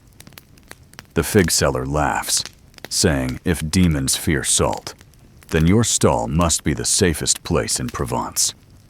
The rival salt seller scowls from his stall, voice nearly gone from shouting. His baskets remain heavier than yours, his donkey restless. You do not gloat openly, but inside you feel a flicker of pride. Endurance, not bluster, has carried you through the day. You continue working, calm and steady, while his words fall flat against the murmur of evening. Historians still argue whether salt was more valued for preserving meat or for sustaining economies through tax. You suspect both are true. Each coin in your pouch proves its worth as food saver. Each coin you slipped to the collector proves its worth as revenue. Salt straddles survival and power, as constant as breath. The crowd shifts as the light softens. More customers arrive for evening preparations. Housewives hurry, anxious to finish before gates close. Innkeepers stock up, anticipating travelers who will crave hot stew and brined meat. You weigh pouch after pouch, coins clinking into your belt. The rhythm feels almost meditative, like prayer disguised as trade. Each grain sliding from your scoop is a syllable. Each clink of metal, an amen. The donkey brays suddenly, startling a cluster of children. They scatter, shrieking with laughter, before circling back to pet his muzzle. You allow it, smiling as he tolerates their sticky hands. One boy tugs your sleeve, asking if salt is magic. You crouch slightly, pouring a grain onto his palm, telling him it keeps food from spoiling. His eyes widen, as though you've handed him treasure. He runs back to his friends, clutching the grain tightly. You shake your head, amused, whispering to the donkey that perhaps magic is only perspective. The square glows differently now, torches flickering to life, casting warm halos. Shadows lengthen across cobbles, stretching like stories older than memory. Merchants raise their voices again, though fatigue softens their tone. Musicians resume briefly, playing a slower tune that drifts lazily into the dusk. The air cools slightly, easing bodies worn from heat. Customers linger longer, gossiping as they shop, savoring the last hours of daylight.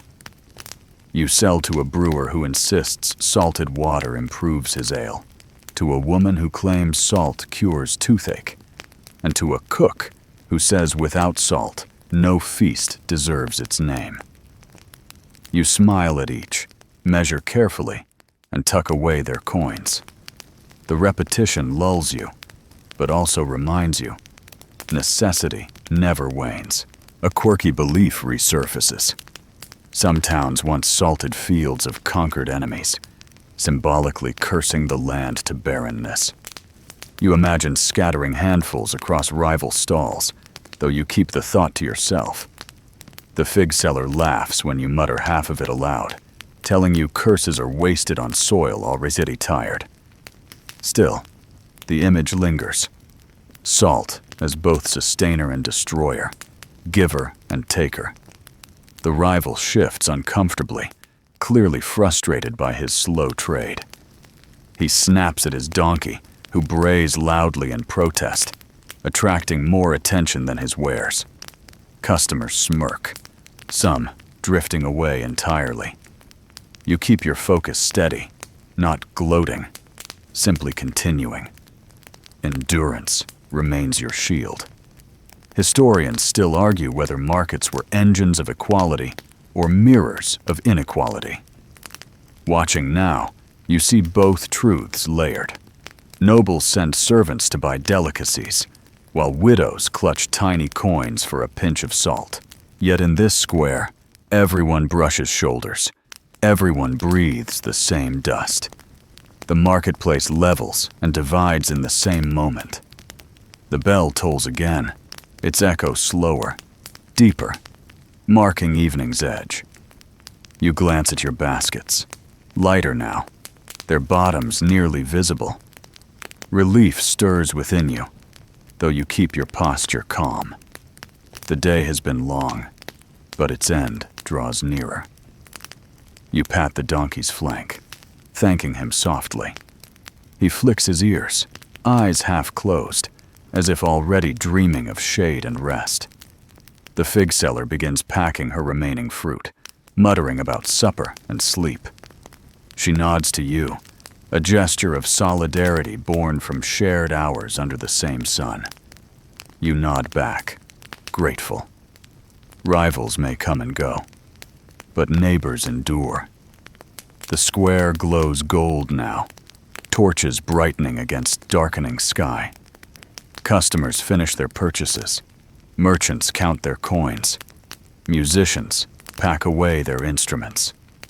Yet trade continues, steady and necessary, until the last light fades. You measure one final pouch for a woman carrying herbs, her smile weary but warm. Her coin clinks into your pouch, joining the chorus that has grown heavy against your hip. As twilight settles, you feel both fatigue and satisfaction. Your baskets are nearly empty, your pouch full, your body aching. Yet you remain upright, steady, enduring.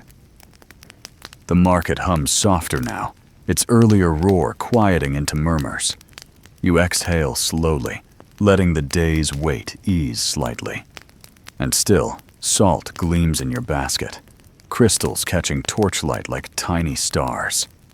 You scoop another measure, hands moving with familiar certainty. The day is not yet done, but its end approaches, and you stand ready to finish what you began. The evening deepens, and with it comes a shift in the voices that weave through the square.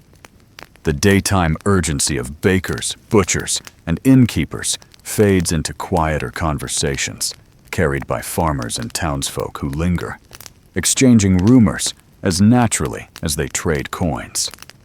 You notice clusters of men gathered near the fountain, speaking in low tones about the dry sky that has stretched over Provence for weeks. Their words drift your way, talk of wells sinking lower, of vineyards thirsting, of barley shriveling in the fields. Drought.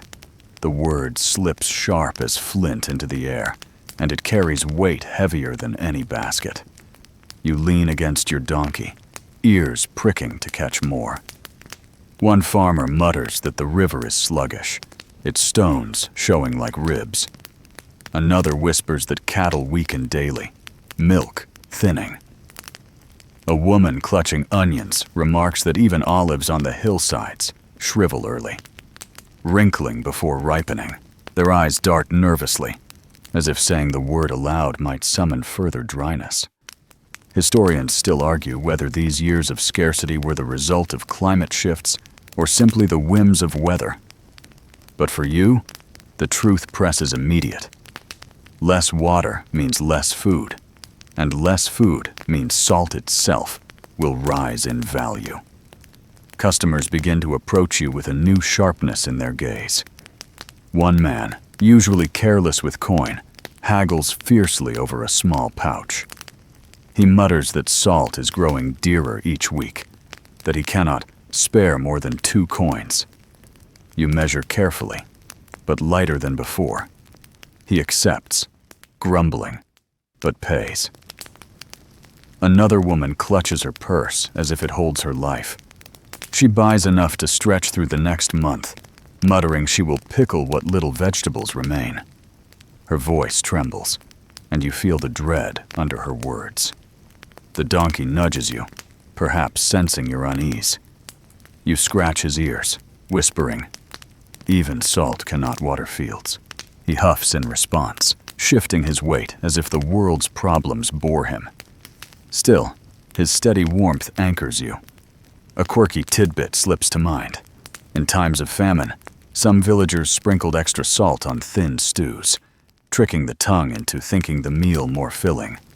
It never added substance, but it soothed hunger's edge, at least for a moment.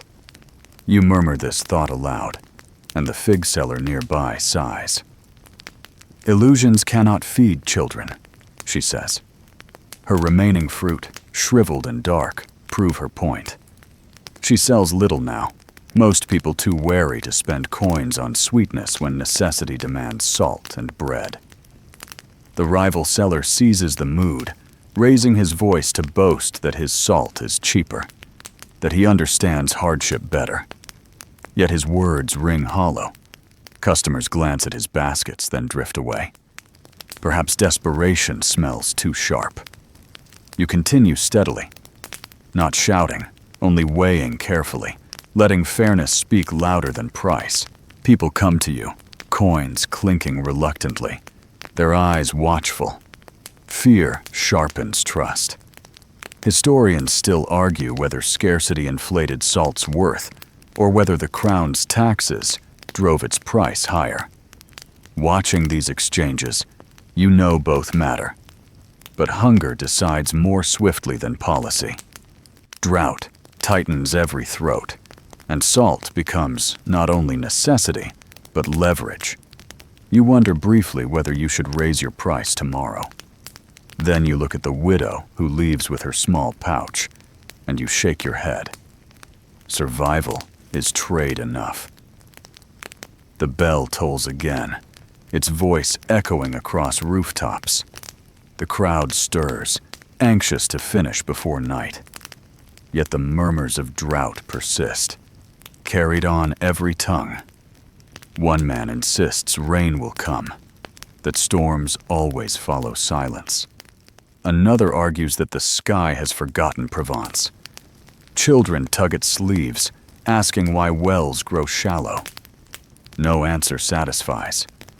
The square feels charged, as though the dry air itself.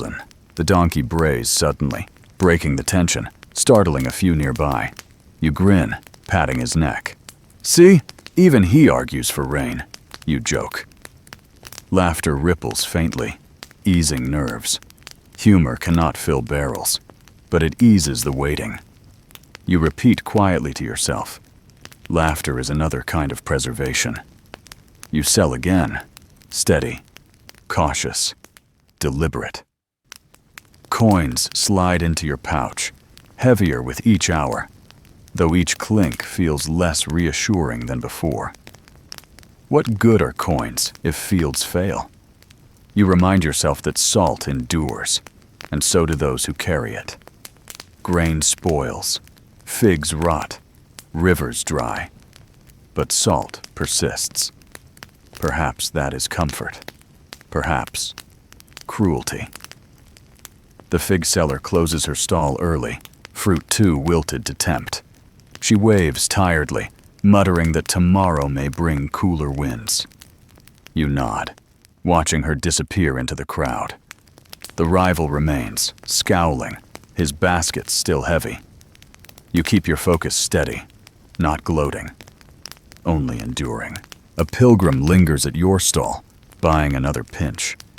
He tells you softly of parched fields farther west, of villages praying at dried fountains. His words confirm what you feared. Drought stretches beyond Provence. You hand him the salt, feeling as though you've passed him both food and omen. He bows, moves on, and you remain, measuring, weighing, selling, whispering prayers you rarely speak aloud. A quirky story surfaces in your mind. Some believed that scattering salt into the air could summon clouds, the grains rising to tempt rain. You almost laugh, but stop yourself. The desperation in the square suggests people might try it. Perhaps you might try it yourself. Hope often wears strange disguises. The torches around the gates flare brighter, their smoke curling dark against the dimming sky. Evening cools the air slightly, though unease lingers. Customers continue, though more cautiously now. Each purchase measured against fear. Your baskets grow lighter, your pouch heavier, yet your heart feels caught between relief and worry. Historians still argue whether fear of scarcity united towns or fractured them. Looking now, you see both. People mutter together, sharing rumors, yet guard their purses more tightly than ever. The market binds, but also divides. Salt, once simple, becomes both bridge and wedge. The bell tolls again, solemn. The square shifts, merchants packing slowly, customers hurrying with last-minute purchases. You measure one final pouch, hand it carefully to a weary man. His coin clinks softly, and he thanks you with eyes that seem older than his face. You nod, watching him vanish into the crowd. The donkey nudges you once more, steady as ever. You stroke his mane, whispering that tomorrow may be harder still. But tonight, you've endured. Around you, the square softens, voices fading into dusk. Yet the word drought lingers, heavy, unspoken now, but carved into every shadow. And still, salt gleams in your baskets, catching the last glow of torchlight like faint stars. Enduring, waiting, holding both promise and fear in every grain. The square softens further as night begins to press its fingers over the rooftops. Merchants lower their voices, some already packing their wares, others squeezing one last coin from weary customers. You lean back against the wall, stretching your shoulders, the ache deep and dull after so many hours. The donkey shifts beside you, his body radiating warmth into the cooling air. He exhales loudly, as though announcing his boredom with human affairs. You laugh quietly, scratching behind his ears. For the first time all day, you allow yourself a pause. Your baskets are nearly empty, coins heavy at your hip. You could continue, but the flow of customers thins, and fatigue weighs heavier than profit. So you decide to rest, if only for a little while. You gather what remains of your salt into 2 baskets, covering them with cloth to keep dust from drifting in, and tie the donkey's rope to a post. He snorts, already lowering his head, as though preparing for sleep. You slip away from your stall, weaving into the edge of the crowd. The tavern door yawns open, its light spilling onto cobbles, golden and smoky. Inside, the air is thick with the scent of roasted meat, sour wine, and damp wool. Voices rise in laughter and complaint, blending into a kind of comfort. You slide onto a bench near the corner, glad to rest your legs. A serving girl brings a cup of wine, thin but cooler than the flask you carried all day. You sip slowly, savoring even its roughness. The tavern is not grand, but in its noise you feel sheltered. The clamor outside muffled by wood and plaster. Men argue about harvests. Women murmur about children. A fiddler plays half-heartedly in the corner. The sound soothes, less sharp than the market's relentless din. Historians still argue whether medieval taverns were true centers of community or simply extensions of markets where coins continued their endless shuffle. Sitting here, you feel both truths. The talk is of trade, of crops, of shortages. But the laughter that erupts now and again feels like resistance, a refusal to let worry choke every breath. You smile faintly into your cup. The man beside you strikes up conversation, his tunic marked with flour dust. He is a baker, his hands scarred by ovens. He grumbles about the drought, how flour thins when fields fail, how bread grows harder each week. Yet he also grins, saying people still buy, still eat, still laugh. You nod, murmuring that salt at least never wilts.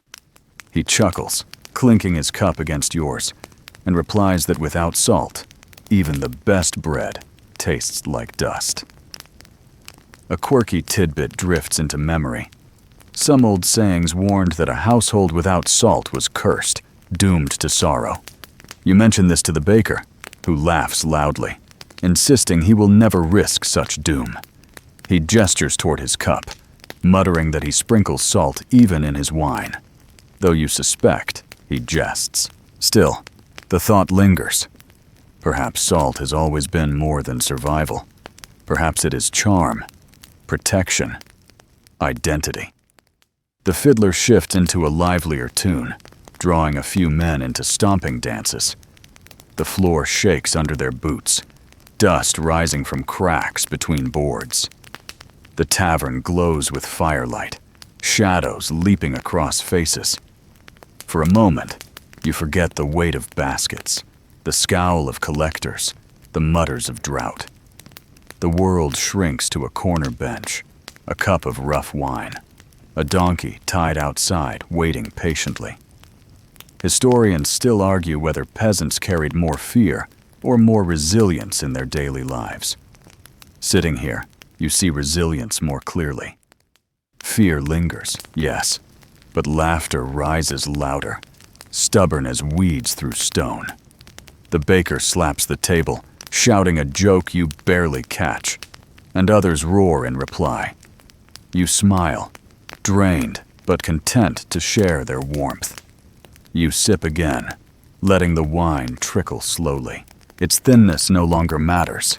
It is the gesture of rest that soothes. You lean your head against the wall, half closing your eyes. Sounds blur. The fiddler's tune, the laughter, the clink of cups. Fatigue settles over you like a blanket, heavy but welcome. For the first time since dawn, you allow yourself to exhale fully. The serving girl sets down a small plate of bread and cheese. You tear the crust, hard as stone, dip it into the wine to soften it. The cheese crumbles easily, sharp and salty on your tongue. You grin faintly, amused that even here, salt follows you. It waits in every bite, every sip, every story. You think again of Roman soldiers, of pilgrims, of widows clutching coins, all bound by the same crystals now scattered across your baskets. The baker tells another tale. Once, he claims, a man was banished from his village for wasting salt, spilling a whole sack into the river. Worse than blasphemy, he says, shaking his head. You chuckle, wondering whether exaggeration makes truth stronger. A quirky memory surfaces. In some chronicles, spilled salt was said to predict betrayal, unless cast backward over the left shoulder. You consider the day's earlier spills, then shrug. If betrayal lurks, it will find its own way. The fiddler ends his song, applause brief but sincere. The tavern softens again, voices lowering, yawns stretching wide. You finish your bread, drain your cup, and rise slowly. The baker clasps your shoulder, muttering that he hopes for rain. You nod, offering the same wish. Then you step back into the square. The air outside is cooler, scented with torches and faint smoke. The crowd has thinned. Most merchants pack their wares, their carts creaking under loads. The rival seller trudges past, baskets still heavy, his face sour. You watch him go without a word, then untie your donkey. The animal rises with a grunt, shaking dust from his mane. You pat his neck, whispering thanks. The square feels different now. Softer, gentler. Torches flicker. Shadows lean long, and voices drift like low tide. You walk back to your stall, check your baskets, and find them lighter than you expected. Coins press heavily at your hip, a chorus of clinks with each step. The donkey plods beside you, steady as always. You glance upward. The sky glows faintly, stars beginning to pierce the darkness. You sigh, grateful for their quiet. Whatever drought, whatever tax, whatever rival, the stars remain untaxed, unspoiled. You whisper that perhaps salt, too, is a fragment of stars. Crystals fallen to earth, scattered into seas and markets alike. The donkey flicks his tail in answer, which you take as agreement. And so you stand again in the square, baskets nearly empty, body weary, heart steadier. The tavern's warmth lingers in your chest, the donkey's patience beside you, the weight of coin at your hip. The market slows but does not sleep. Not yet. The torches around the square sputter, their flames bending with each faint breath of evening wind. The crowd, once a restless ocean of noise, has thinned into a scattering of determined stragglers. Housewives clutching baskets hurry past, muttering about stews yet to be salted, children yet to be fed. Innkeepers bark quick orders, eager to collect what they need before shutters close. You stand tall, though your shoulders sag, arranging the last of your salt in neat piles, determined to finish the day with order, not chaos. Your donkey, faithful witness to every hour, stamps his hoof as though impatient. His breath plumes faintly in the cooling air, and you pat his flank gently, whispering, "Almost done. Just a few more coins, and we go home." His ears flick lazily, unimpressed by promises, but his patience steadies you all the same. The first of the evening buyers approach. A butcher in a stained apron clutches his knife at his belt, demanding salt enough to cure pork overnight. You measure swiftly, the crystals cascading like pale rain onto the scale. He pays with heavy coin, grunts approval, and lumbers off. Next comes a woman carrying garlic braids. She buys a small pinch, muttering that salt rubbed with cloves protects against sickness. You nod, curious at her certainty. A quirky tidbit echoes in your memory. In some households, salt mixed with herbs was hung at doorways, thought to bar plague. Perhaps she believes in such charms. Perhaps charms are worth as much as cures. The rival seller remains nearby, though his voice is nearly gone. His baskets still look full, his donkey restless. You feel a flicker of pity. Competition has teeth, but tonight his teeth are blunt. Customers pass him by, drifting toward you, drawn less by price than by steadiness. Historians still argue whether trust outweighed coin in markets, whether merchants built success on fairness rather than cunning. Tonight, your pouch heavy and his still light, you feel certain that patience pays more than shouts. A group of travelers approaches, dusty cloaks fluttering, eyes sharp with fatigue. They ask for enough salt to last a week, explaining they march at dawn. Their accents mark them from another province, perhaps even another kingdom. You weigh their measure carefully. Their coins foreign but acceptable. They thank you curtly, moving on. You watch them vanish into torchlight, wondering whether tomorrow's road will hold rain for them, or only dust. The donkey brays suddenly, startling a few children. They squeal with laughter, circling to pat his muzzle. You smile, allowing it. Better children's hands than the tax collector's quill. One boy, clutching a small wooden toy, stares at your basket, eyes wide. You pour a few grains into his palm, telling him it is treasure from the sea. He gasps as if holding jewels. His mother thanks you softly, pressing a coin into your hand despite your protest. You tuck it into your pouch, warmed by her insistence. The fig seller, finished hours ago, returns briefly to wish you good night. She shakes her head at your endurance, muttering that only salt cellars remain this late. You reply that figs spoil faster than coins, and she laughs, waving as she disappears into the dark. Her absence leaves the stall beside you strangely silent, a gap in the chorus you've grown used to. The square grows quieter still. The music has stopped. The jugglers vanished. Even the guards lean more heavily on their spears. The fountain trickles steadily, its sound clearer now in the hush. You sip from your flask, the wine nearly gone, its taste flat but familiar. Fatigue presses harder, but your hands continue moving, measuring, weighing, exchanging. The rhythm is its own anchor, keeping you upright when your legs threaten to buckle. Historians still argue whether markets closed in strict order or lingered until sellers surrendered to fatigue. Tonight proves the latter. You see no official call, no bell, no guard chasing stragglers. Only exhaustion dictates time. One by one, stalls shudder, carts creak, voices fade. Yet you remain, because salt endures, and you with it. A man approaches, hood pulled low.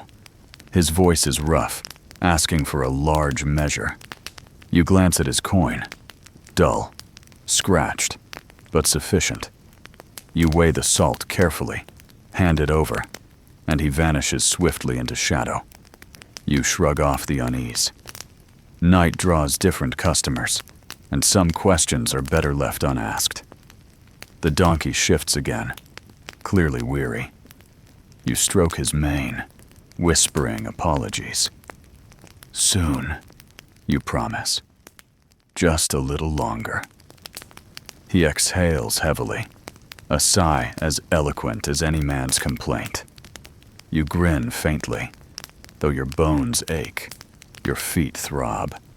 Your eyes sting with dust. A quirky memory surfaces. In some tales, salt spilled in the evening was considered luck, not curse. The belief was that night would carry the bad spirits away with the grains. You smile, scooping a pinch from your basket and scattering it on the ground. The crystals glint faintly in torchlight before vanishing into the cracks. The donkey brays softly, as if approving the ritual. Another hour passes, though time feels blurred now, stretched thin by fatigue. You sell a little more, pouches to innkeepers preparing broth, to housewives salting vegetables for storage, to an old man who mutters that he eats plain salt when bread fails. Each coin adds weight to your pouch, though your shoulders sag lower. You remind yourself that each transaction is survival, that every grain handed over ripples outward into kitchens, into lives. The rival finally packs his baskets, muttering curses as he pulls his donkey toward the gate. His face is shadowed, his eyes bitter. You watch him go silently. Competition is harsh, but you feel no triumph, only the steady weight of endurance. Survival is not victory, it is persistence. The torches burn lower now, their smoke curling into night. Stars emerge overhead, faint but steady. The crowd dwindles until only a handful remain.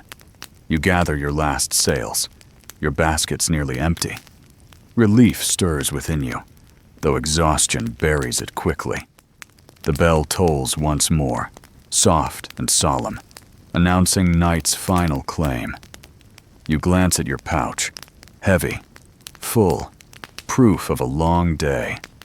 You stroke your donkey's neck, whispering thanks. He leans into your hand, his warmth grounding you.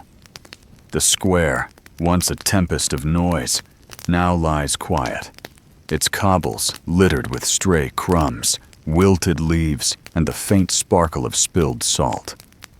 Historians still argue whether marketplaces left lasting imprints beyond coin and goods. Standing here, you know they do. The laughter, the quarrels, the songs, the rumors, tours and all linger in stone and memory, preserved like meat in brine. You inhale deeply, letting the night air soothe your lungs. The last customers drift away, torches flicker weakly, and silence begins to reclaim the square. You tie your basket securely, tug the donkey's rope, and prepare to leave. The day's weight pulls at every muscle, but your spirit, though weary, remains upright. You have endured the dust, the heat, the rival, the tax man, the drought's whispers. And you have endured well. The gates loom ahead, their heavy wooden beams catching torchlight as you guide your donkey through the thinning stream of merchants. The square behind you hums faintly, like an echo of a day now past, its voices fading into murmurs swallowed by stone walls. Each step away feels lighter, not only because your baskets are nearly empty, but because the noise has loosened its grip on your skull. Even fatigue seems gentler once distance stretches between you and the marketplace.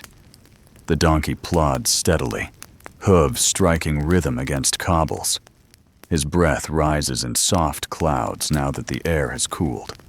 You glance at him with quiet gratitude, patting his flank. "You carried the weight better than I did," you whisper, though you suspect he would disagree if given words. His ears flick forward, catching the faint rustle of night insects in the hedgerows.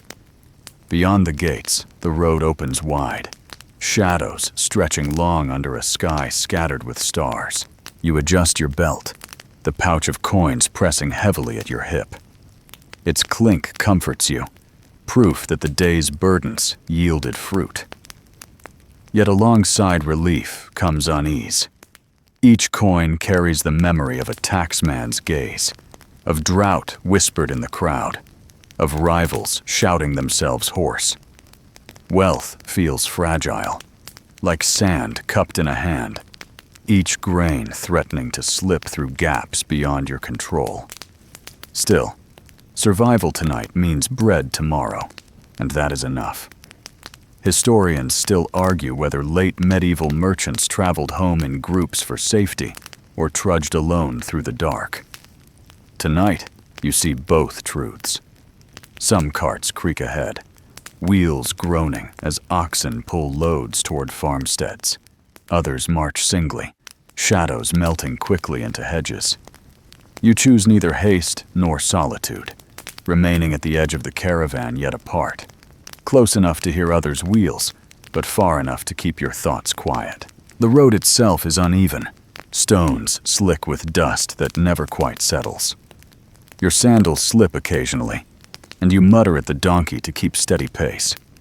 He obeys, though he pauses often to sniff at weeds brushing the roadside. You tug lightly, reminding him that supper waits at home. He sighs audibly, resuming with theatrical reluctance. You chuckle under your breath, certain his complaints echo your own. The fields flanking the road lie pale under moonlight. Stalks of wheat stand shorter than they should, their tips already yellowing. You pause briefly, resting your gaze on them. The whispers in the square return. Drought, famine, scarcity. The sight confirms their fears. You murmur to yourself, "Salt preserves, but it cannot summon." The donkey flicks his tail, as though reminding you that water, not salt, sustains grass. You sigh, tugging him forward. A quirky memory surfaces. Some peasants once scattered salt across fields, believing it would tempt clouds into weeping, trading dryness for storm. You imagine sprinkling a handful now, crystals catching starlight as they vanish into soil. Hope sometimes wears foolish disguises, yet foolishness often outlasts despair. You keep the salt in your baskets, though, unwilling to waste even a pinch. The night hums softly, frogs croaking from distant ditches, crickets droning, owls calling from hidden branches. The sounds soothe, replacing the market's roar with gentler rhythms. Your body aches, yet the quiet wraps around you like balm. You breathe deeply, letting the coolness fill your lungs, washing away dust. Each step feels slower now, not from weariness alone, but from the deliberate unwinding of pace after so much frenzy. The donkey halts suddenly, ears pricked. You squint into the dark, heart thudding briefly, but it is only another merchant. His cart creaking as he overtakes you, he raises a hand in silent greeting, and you nod back. He disappears quickly into the night, wheels fading into distance. You exhale, realizing how swiftly caution sharpens once torches fall behind. Historians still argue whether roads after dusk were truly dangerous or simply feared. Bandits, wolves, spirits, each story more chilling than the last. You suspect danger was real enough, though perhaps magnified by tired imaginations. Tonight, shadows loom larger, hedges whisper louder, yet nothing emerges. Perhaps fear itself is the heaviest companion on night roads. You stroke your donkey's neck, murmuring gratitude for his calm. He plods forward, steady as stone, carrying not only salt, but your nerves. His patience steadies your own heartbeat, reminding you that survival is not always swift. It is often slow, deliberate, one step at a time. The moon climbs higher, silvering the road. You walk within its glow, imagining salt crystals reflecting the same light centuries ago in other baskets, other hands. Continuity comforts. Merchants have always trudged home with weary beasts, with coins clinking, with fatigue gnawing at their bones. Perhaps centuries from now, others will do the same, though their rivals will shout different boasts, and their taxmen will carry different ledgers. Yet salt, stubborn as ever, will persist. Your stomach growls softly, reminding you that bread waits by your hearth. You imagine tearing a crust, sprinkling a few grains over cheese, sipping wine from a clay cup. The thought steadies you, gives your steps purpose. Fatigue is heavy, but anticipation is heavier still, dragging you forward even when your legs protest. The donkey brays once, long and low, as though singing his own hymn to the night. You grin, whispering, "Patience, supper soon." His ears swivel backward toward your voice, then forward again, alert to the road. You wonder whether he counts coins in his own way. Measures of grain, apples promised, rest earned. Another cart overtakes you, this one piled with cloth. Its driver hums a tune, his voice carrying faintly through the dark. The melody fades quickly, but it lingers in your head, blending with the rhythm of hooves and your own breath.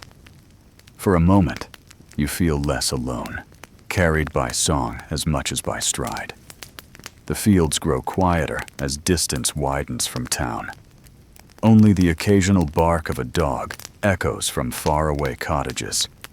The road narrows, lined by hedges that close in like dark walls. You grip the rope more tightly, urging the donkey forward. His steps remain steady, though he snorts occasionally at scents you cannot detect. Historians still argue whether these rural routes built community or isolation. Walking them now, you sense both. They carry people home, binding them to families, to hearths, to rest. Yet they also stretch long and solitary, demanding patience, breeding reflection. Tonight, they feel like corridors of thought more than paths of trade. The pouch at your hip clinks again, and you think of its contents: copper, silver, the occasional dull coin from far places. Each one tells a story of a baker's bread, a widow's stew, a pilgrim's broth. You touch the pouch briefly, feeling its weight, not just of metal, but of trust. Coins are not merely payment. They are memory, testimony, survival. The donkey slows, hooves dragging.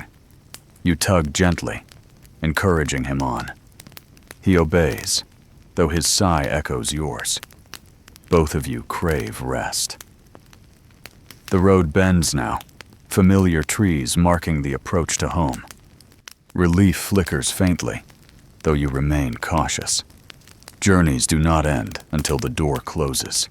The fire warms. The burdens rest. You glance upward, stars bright now, scattered like salt grains across the sky.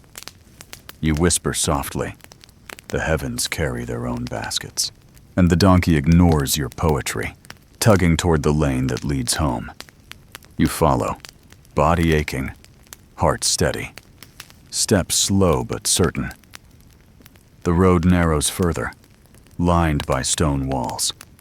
A dog barks once more, then falls silent. The air cools, carrying faint scents of smoke from hearths already lit.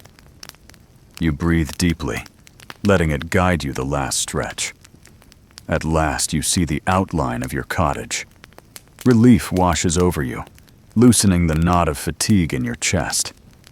You pat the donkey's flank, whispering, "We made it." He flicks his ears, plods the final steps with stubborn dignity. The gate creaks softly as you lead him inside, basket swaying with the last remnants of salt. The day's noise, the taxman's quill, the rival's shout, the drought's whispers, all remain behind in the square. Here, only home awaits. The cottage door groans as you push it open, the smell of smoke and faint herbs greeting you with a familiarity that wraps tighter than any cloak. The donkey trudges into the yard, lowering himself onto tired legs, as if the earth itself has claimed him for the night. You untie the baskets, shaking loose the last grains of salt clinging to their corners. They gleam faintly in the torchlight, reminders of the long day that carried them from shed to square, from trade to toil, and now back home. You set the pouch of coins on the table, its weight both comforting and disquieting. Each clink recalls the hours endured, the laughter shared, the bargains struck, the shadows faced. You pour them slowly, letting the round pieces scatter, their dull shine catching the firelight. A few foreign marks show among them, tokens from pilgrims or strangers. You smile faintly, thinking of their journeys, wider than your own, yet tied briefly to your stall by a handful of salt. Bread waits in a basket near the hearth. You tear a crust, hard and dry, softening it with wine. Salt sprinkles across it almost by instinct, each grain sharpening the flavor. Cheese crumbles easily beneath your fingers, sharp against your tongue, yet it soothes as much as it stings. You eat slowly, savoring every mouthful, as though each bite is not only food, but proof of endurance. The donkey outside shifts, nickering softly, waiting his share. You bring him an apple, saved from trade, placing it gently in his mouth. His eyes close in satisfaction, and his contentment eases your weariness more than the bread. The fire crackles, throwing shifting shadows across the wall. You settle onto the bench, stretching legs sore from standing since dawn. Your back aches, your arms throb, yet the quiet spreads into your bones, replacing noise with stillness. You think again of the market, the rival's shouts, the collector's quill, the musician's song, the pilgrim's shells. Each moment lingers like a salt crystal on the tongue, sharp, fleeting, unforgettable. Historians still argue whether such days left mark or memory. But you know they do, pressed into you as surely as salt presses into meat. The pouch of coins glitters in firelight. You resist counting them.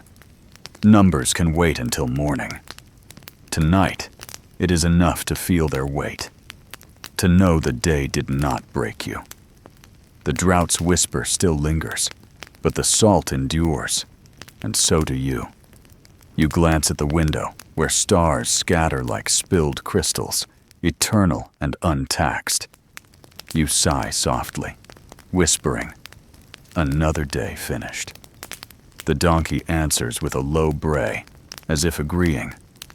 You lean back, eyelids heavy, listening to the fire's lull. Tomorrow will come. More baskets, more dust, more barter. But for tonight, you rest. Salt, coin, hearth, beast, and breath, all accounted for, all preserved.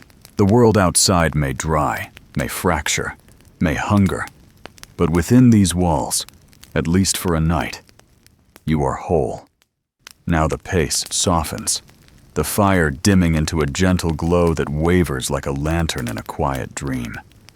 Your breath slows, deepening with each inhale, lengthening with each exhale. The donkey has settled outside, his body rising and falling in slow rhythm, a steady reassurance against the dark. Within the walls, shadows lean across the floor, stretching but harmless, companions to rest rather than burdens to bear. You feel the weight of the day dissolving grain by grain, as though fatigue itself were salt melting into warm water. Your back no longer aches, your shoulders no longer tighten. The quiet seeps deeper, reaching every corner of your mind, reminding you that work can wait, that rest has its own dignity. The stars beyond the window shimmer softly, 1,000 tiny guardians keeping their watch as you release the last threads of wakefulness. There is nothing left to carry, nothing left to measure. The market's clamor fades into memory, distant and muffled. What remains is warmth, safety, and the slow reassurance of a night meant only for you. You let the fire's glow guide you into stillness, its faint crackle lulling, its light soothing. Each breath carries you farther from the day, closer to the calm that waits beneath thought. Your body grows heavy, yet the heaviness comforts. Your mind drifts light, like dust caught in a late breeze.